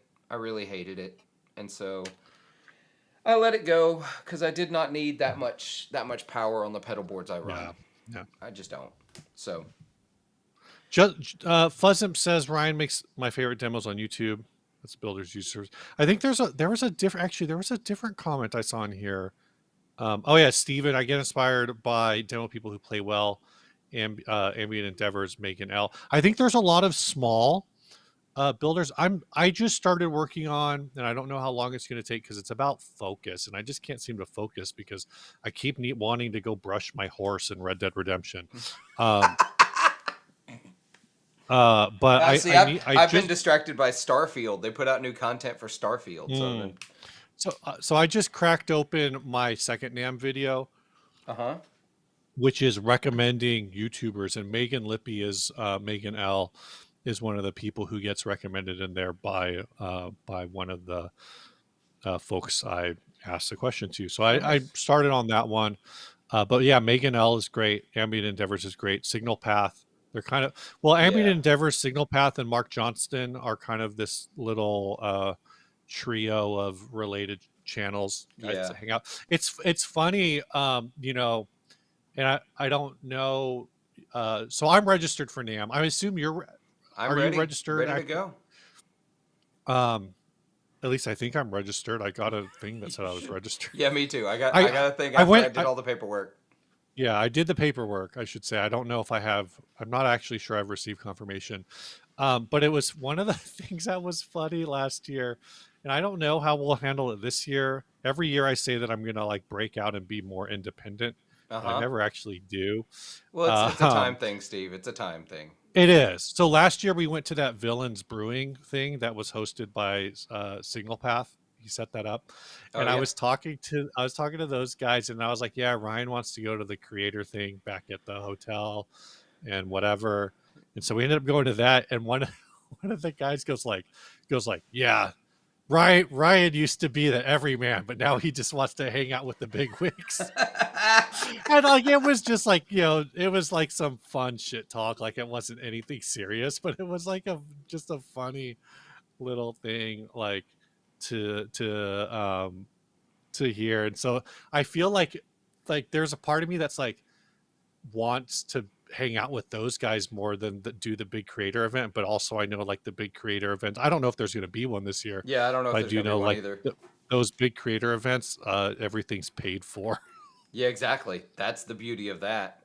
You So eat for free and you drink for free. Let's look at this comment. You can tell when a brand yeah. is Uh, run by an engineer, it's brutal and it has all these control for subtle things laid out in a way that matches. Mm-hmm. I bring that up because I've actually started to get into a little bit of learning circuit design. Got one of these from Copper Sound. I Oh, also have the smaller one. Um, are you taking the Wampler course or are you just I watching the I JHS I videos? do have the Wampler course. I'm gonna do that. Also, um, I bought all these, although he gave me a decent price. Since I was buying so many from Alex over at Copper Sound. All of his little circuits. So it's like all the parts you need Oh, cool. Yeah. to, and so I think I have all of them that they make. The single transistor overdrive, the MOSFET boost, I had built this one, so I've already done this one, the Silicon Fuzz. You can see I built it because like all the things are already curved, like all the little connectors. Let's see, what have I got? 3-band EQ. Got the treble booster. Oh, when you say you built it, you like already plugged it into the Yeah, circuit, like the breadboard.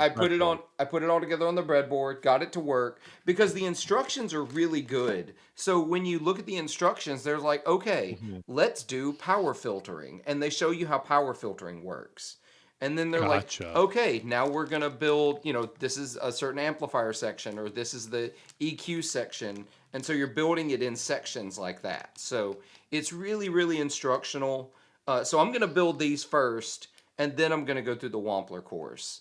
Um, Then I've got this one, the hard clip distortion, which I think is a rat.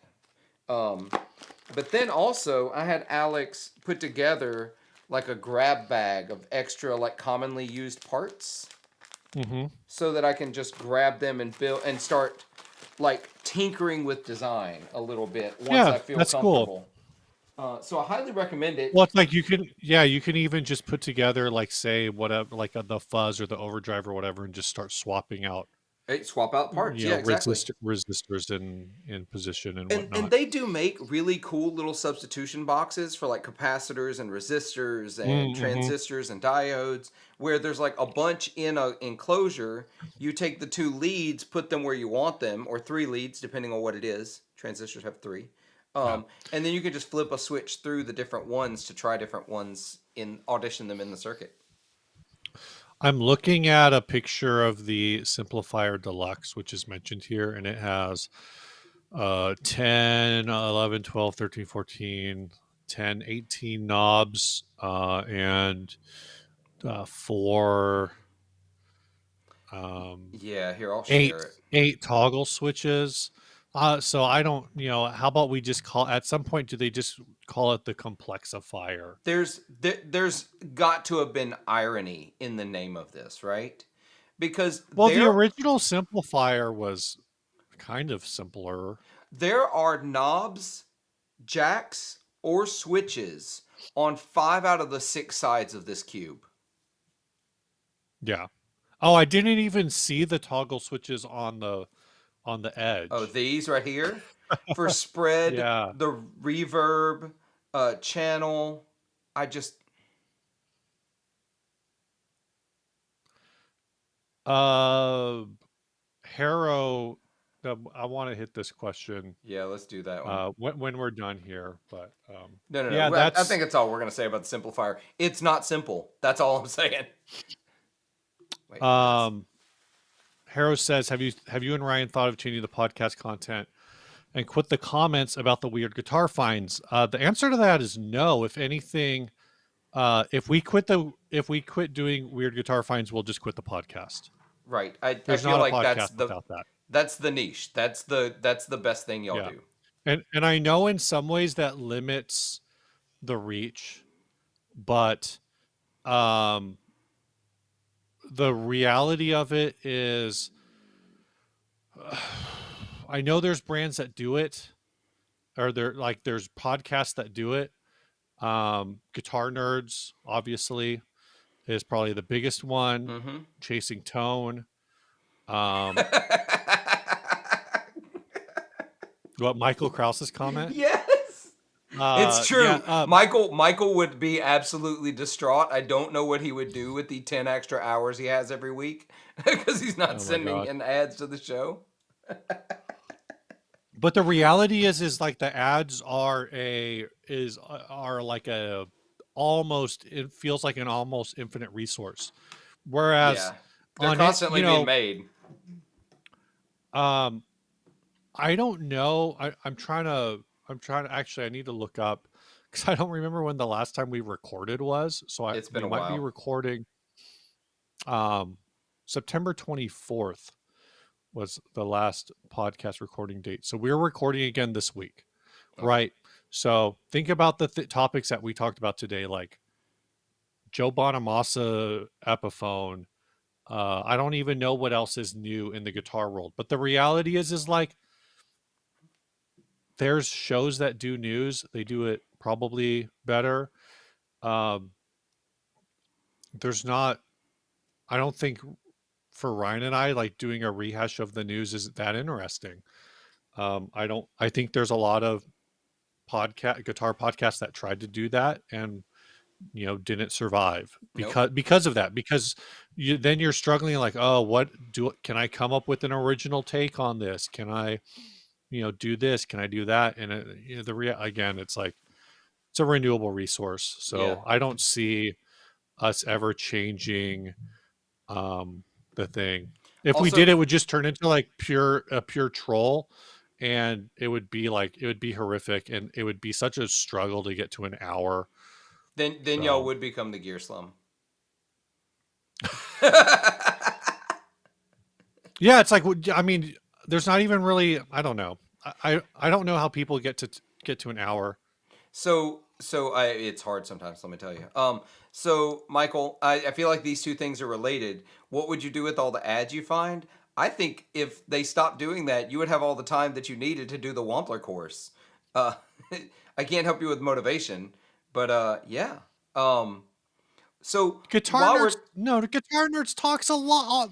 All they talk about is gear. No, no, come yeah, on. yeah. Are we listening to the same show? All guitar nerds is gear news. I know. I've been on there a bunch. I know Tone Mob doesn't because it's an No. interview show, but we're Yeah. not In fact, it's not a. I don't even think he's an interview show. I've started using the term conversation show because people sure. think interview means I ask a question and let them talk for 20 minutes, and that's not how it works. But I I wanted to mean, I talk guess about. I haven't hold on, I haven't listened to the most recent episode, which is Goat Delay Pedals. They talk about their Um, favorite delay pedals of all time, talking about gear, and but then episode 35 or season 5 episode 35 is welcome to another episode of the Guitar Nerds. This week I'm joined by the wonderful Blake Wyland from Chasing Tone and the Tone Mob podcast. We'll be discussing Summer School Electronics new boost, the new Gibson Victory reimagining, and our favorite Balaguer guitar.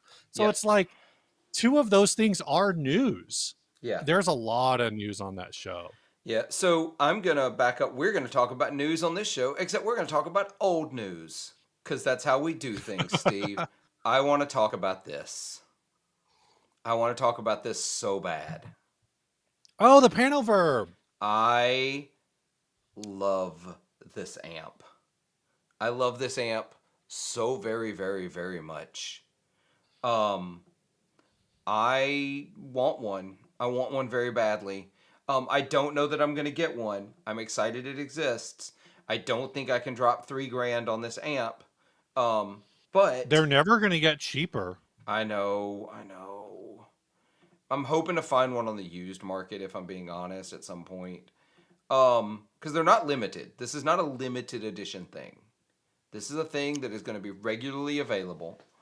Um, Fair. So maybe they will get cheaper then, yeah. but But not the fact that it is a stereo output, stereo tremolo, and it's got wet dry reverb built into it. mhm. Ugh, I want it so bad. It is And pretty nuts. and it's got a 15 and a 10. Come Yeah. on. That speaker combo has got to sound killer. Oh my gosh, I want one. I don't even care. Like I know some people are frustrated. They're like, "Oh, I hate the yellow or black." I don't care. I don't care. It's absolutely phenomenal sounding. I hate how much I want this. I This brings me so much hope that amplifiers aren't actually going anywhere and that there are still new and fun things to do with amplifiers. Can you only buy this through Third Man? No, I think Sweetwater has it. Okay. Hmm. Yeah. I just had this thought about like maybe I should just buy one to force Ryan to do a demo of it. And then after he does a demo, I'll just return it. Oh no. No. Pull the old switcheroony. No, that I've never done that. I think that's sketchy when people do that. Yeah. Oh, also didn't talk about the fact that it has like a 26 decibel boost. I didn't know it had a. Yeah, I didn't realize it had a boost the too. drive knob here on the Hmm. input is a Yeah. boost. It's up to 26 decibels Is pushing it into it. switchable? No, it is not Oh, switchable. Only thing switchable I think is the trim and the reverb. gotcha. I'm pretty sure anyway. Yep. So the boost is meant to just go ahead and drive it at whatever volume you're having to play at, I think. But it doesn't work like a traditional like pre-gain and master volume, but yeah. I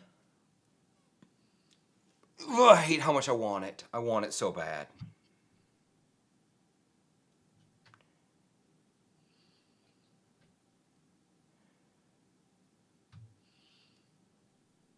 Which shop, Michael? I don't know which one, but Murky, you're right. Don't get me wrong. I got to play one of those parallel 25s at Fretboard Summit, and I want one of those bad. I'm currently actually working on something to maybe try to make one of those happen.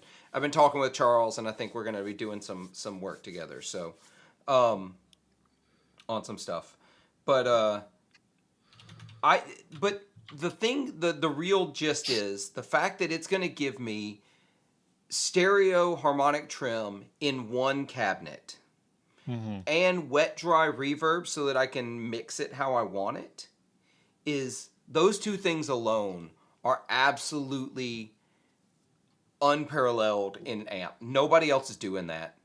Hmm.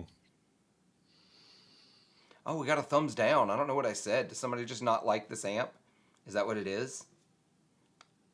That's our first thumbs It's down. actually it's actually personal.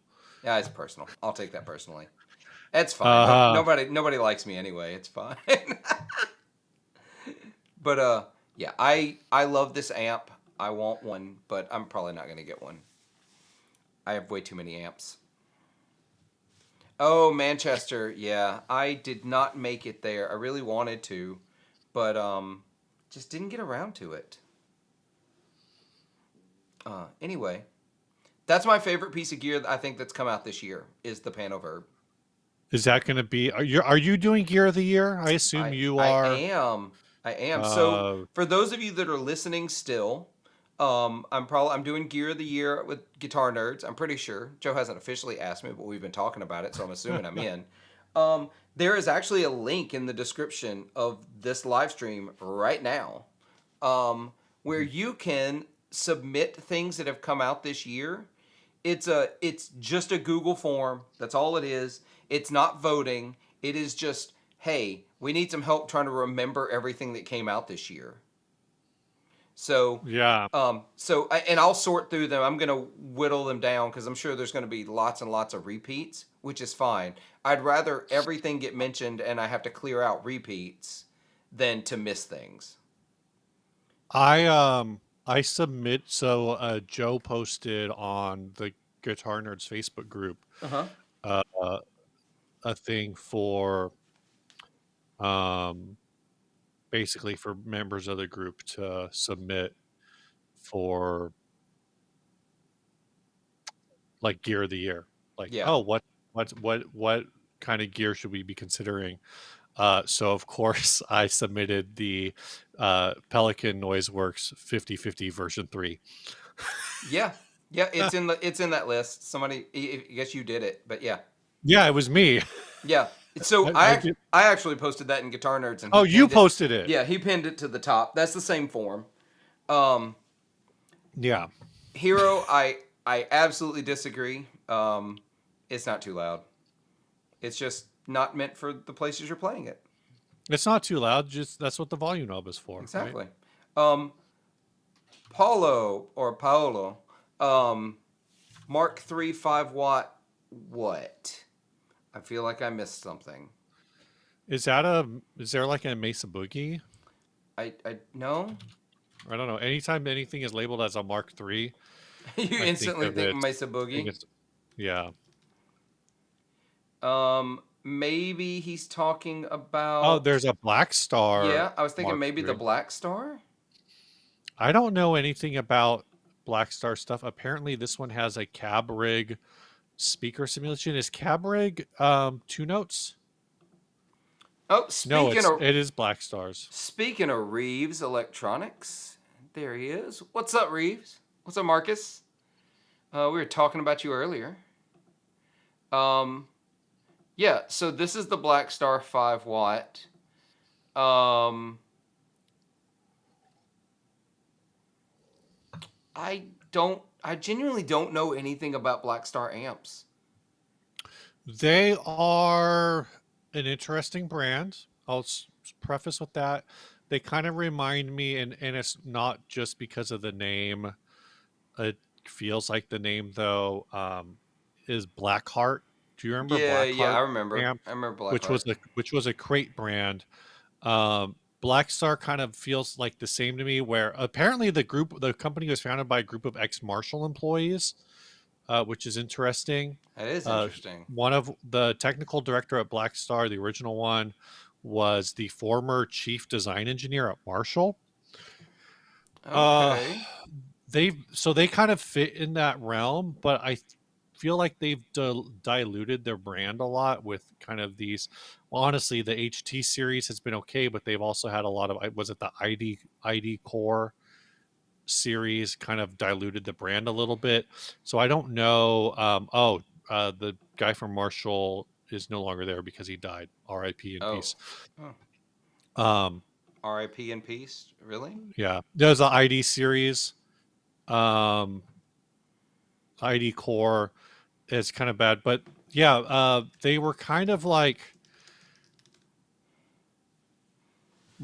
Fuzzimp is saying, like they're a boutique modded Marshall thing early on. They still have that going on with their more expensive stuff, but what they've gotten the most popular for is kind of as a budget brand, and I think that hurts the perspective on their more expensive stuff. Yeah. Yeah. Yeah. Um, because that's what they got big on.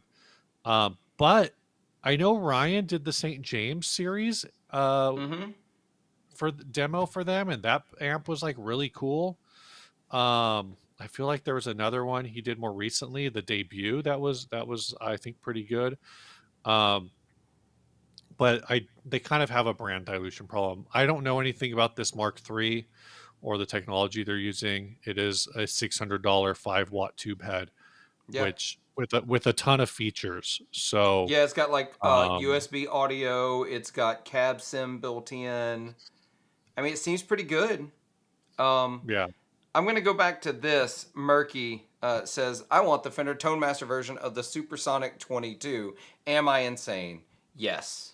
So we're just going to say that. The only, I'm going to just hot take. It's not really a hot take. The only Fender Tone Master I care anything about hmm is the one they don't make anymore. I'm also really pissed off at this price that somebody got it for this price 6 years ago. But oh, just the Fender Tone Master, the this is actual the Tone Master. Fender Tone Master. Dave Grohl used it. Richie Sambora used it. Johnny Lang used one. This was their custom shop tube amp. hmm And it's 100 watts with an effects loop, um, loud as hell. What an incredible amp it was. I never got one. I never could own one. I never bought one when they were around because I never had that much money.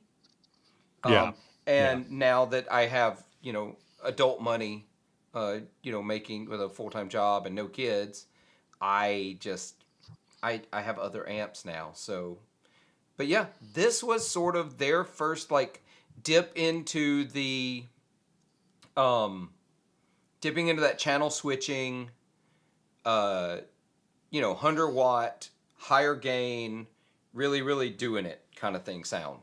right, right. And I am sad I never got one. They need to make the Tone Master Tone Master. Oh my god, please don't. Oh no. No, no, no. Oh no, and then they could put the a sim of the Tone Master in the Tone Master Pro. So Oh my gosh.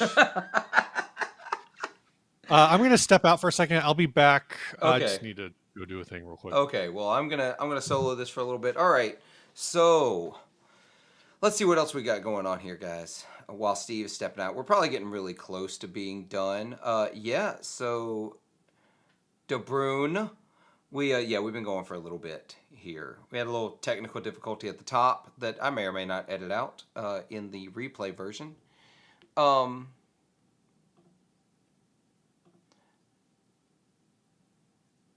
Yeah, that's a good point. You're not really going to get cheaper than the Supersonics. They're so cheap. They're so affordable. Especially used. Unless you just want something lighter. I mean, that's a thing. Uh Fuzzimp, the Tremolux. Um those are incredibly great sounding.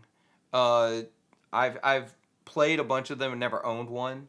But I think they're just such an incredible amplifier. The effects loop hero. I'm going through all these questions quick. See what happens when I don't have Steve? I just move quickly. The effects loop podcast is around. They took a hiatus for this year. When the hiatus started, they didn't know how long it would go.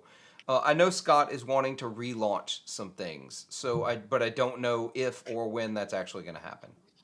Scott just got married. Scott did just get married, so but there've been lots of life changes. Things happen. I understand. We all get a little busy. That's why my podcast, I claim it as a weekly podcast, but by the end of the year, I really average out to like every other week, just because summers get so busy at work. Yeah. You really only do like 26 episodes a year? Right now, I'm at 22. I'll probably hit 30 episodes. Uh, Oh, I I get about 30 to 35 episodes a year. The first season, I did a lot better, um, right.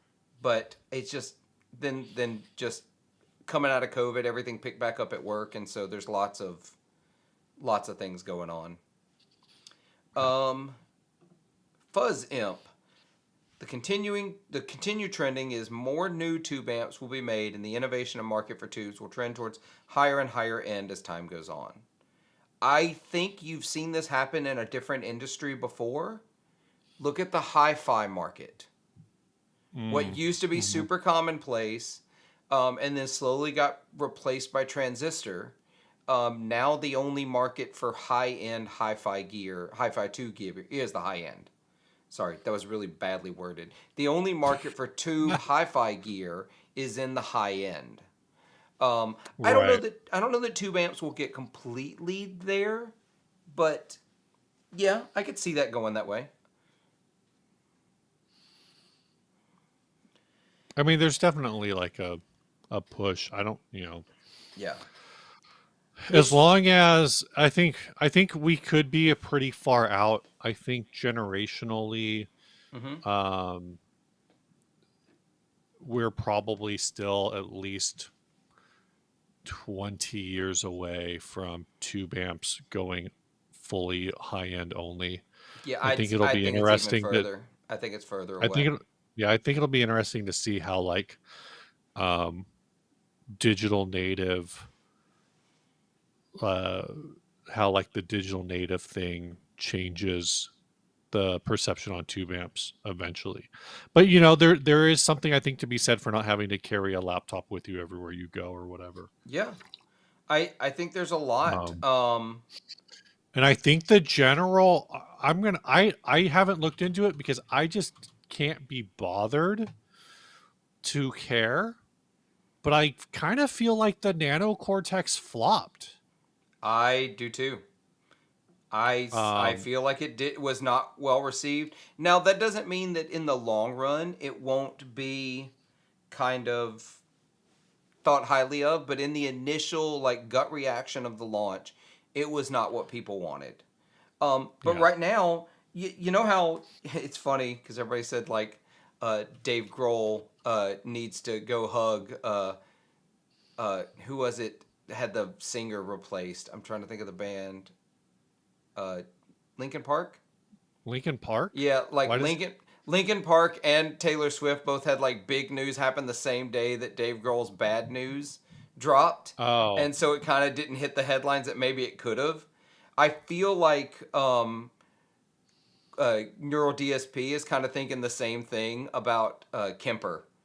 Kemper like dropping the update that you have to pay for around the same time that the Nano Cortex was launched. oh, I didn't see that. Oh, did you not see the Kemper thing? No. Oh, hold on. Oh gosh, yeah. There's new Kemper player upgrades, right? Mm-hmm.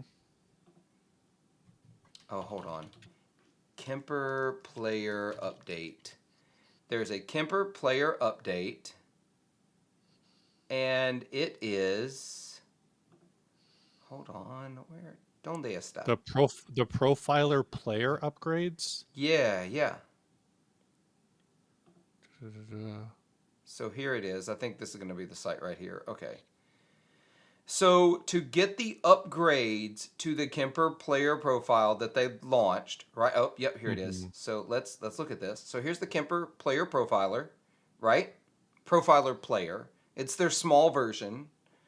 Um, it is $729 for the to buy the unit. That's the unit, That's right? to buy the Yeah. unit. To Uh-huh. buy the level 2 and level 3 upgrades are $179 and $149. If you want to go get both of them, it'll cost you $300 to upgrade your player profiler. And this is just a like you're paying for a firmware upgrade. Yep. Yep. Is that so you're paying for the thing that traditionally everybody just gives you for free because they want you to not replace your unit with something like I'm still running I think firmware 3 on my HX Stomp even Yep. though I know there's a newer Yep. one out there. I just haven't downloaded it. Um Yep. And I'm still on the beta test team for the Line 6 products, for the Helix products, yeah. and they've got more stuff coming. Like, and it's all Hmm. free. Um but so it adds a bunch of reverbs, effects, some drives. It's the equivalent of a Helix upgrade, like a Helix firmware update. Yeah. But Yeah. they want you to But you're pay paying for it. $180 for one of them.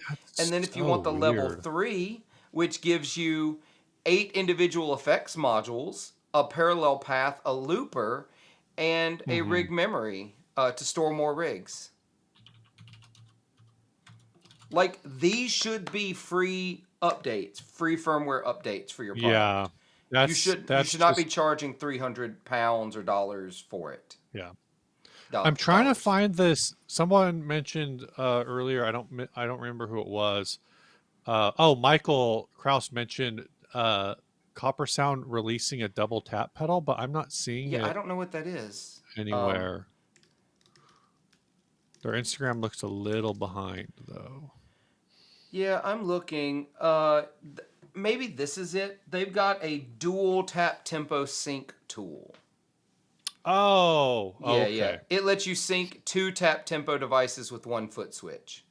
Yeah. Um, so Michael, there's a difference in being believing something isn't necessary, but then also understanding that people want a thing and will pay for it, and so you make it. The dual tap tempo sync tool is actually and go back an image This one? to that circuit. Yeah. That one's really interesting because that's like this is an extremely simple Oh yeah. but it's actually interesting to me that they're using a 3PDT, but it's probably because that's what they have on hand. So I don't think you need a 3PDT for this, but I don't know. No, no. You see how many posts they're not using. yeah. Um, I think you could do it with the DPDT. well, my guess is they're Uh using the parts they already have in stock for other things. yeah. No, So, absolutely. Absolutely. so um, I see this one, Ace Cyprium. So there's a thing from Mission Engineering called the Expressionator. And I only know this exists because I actually was working on building something similar. I'd actually contacted uh oh, names are escaping me. I contacted a pedal builder and asked them what I would need to learn to be able to produce this product because I didn't think something like this existed. And Mm. um and I'd started the process, then I discovered this exists. So the way this works is the simplified version, you plug your expression pedal into here, Mhm. and then these three can go up to three different expression capable pedals, and you use the foot switch to switch between them, and it remembers where your expression setting was when you switch, so it doesn't switch the thing you were on before. Oh, So interesting. I can cycle between three different pedals using an expression pedal, but only have one expression pedals. So It's it's got something in the circuit that is measuring, for Yeah, lack of a better word, exactly the the resistance. particular resistance of the expression pedal, and then it's like fixing at that point. Yep. So when you switch away from it, it's going to hold, say, like if your expression pedal's ranging from 0 to 250K, and on your sweep you're hitting 100K, and then you're switching off of it, it's going to hold that Yep. 100K That's on exactly that right. channel, and then now I wonder if, like, if you go and then all of a sudden you're toe down when you switch back to that first one, is it going to like ramp? I don't know. I'd have to see. If you switch Is it back going to to it, ramp I up? don't think it does anything until you move the expression pedal. Gotcha. What I Well, also it's love is you can change the taper on your expression pedal in this mhm. system. So, That's really interesting. yeah. So I see that you say it's badass, but not $250 badass. I think it is $250 badass because by the time you buy two more expression pedals, good ones, you're looking at $150, $200. They take up more real estate on your pedal board. That I think this is absolutely worth every penny if you have three pedals you need to separately control expression on. I think this is worth Yeah. every penny.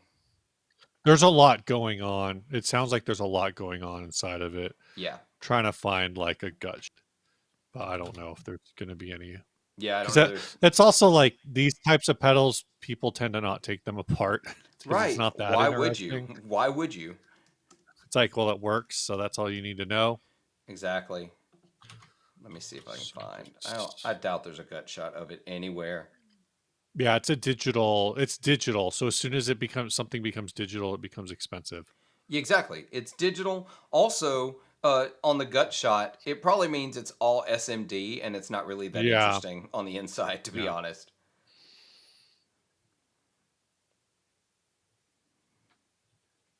So anyway, I think that's super rad. Oh, Steve, anything else? We're at almost 2.5 hours, and Well, that means it is we lunchtime. started 20 minutes late That's ish, true. sort of, in a way. Um, no, I don't think I have anything else.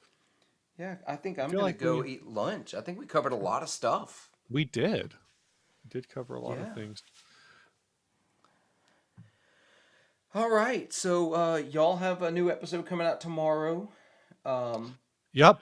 I'll have a new New episode episode up tomorrow. soon. I hope. Re- Recording Tuesday. Yeah. So get all those ads in. Remember, click the link below that both Steve and I are going to leave in the description when we update things in the description, if we update things, to add the products that come out in 2024 have come out so that we know to talk about them on Gear of the Year. I love how I'm doing research for a Oh, podcast for that's neither of the ours. But yeah, so all right, are you gonna put a link in it? Because there it's already there. it's already there. Fancy. I Okay. did things, man. I'm on Wow. this. I didn't Uh, have my sound right, but I had the description right.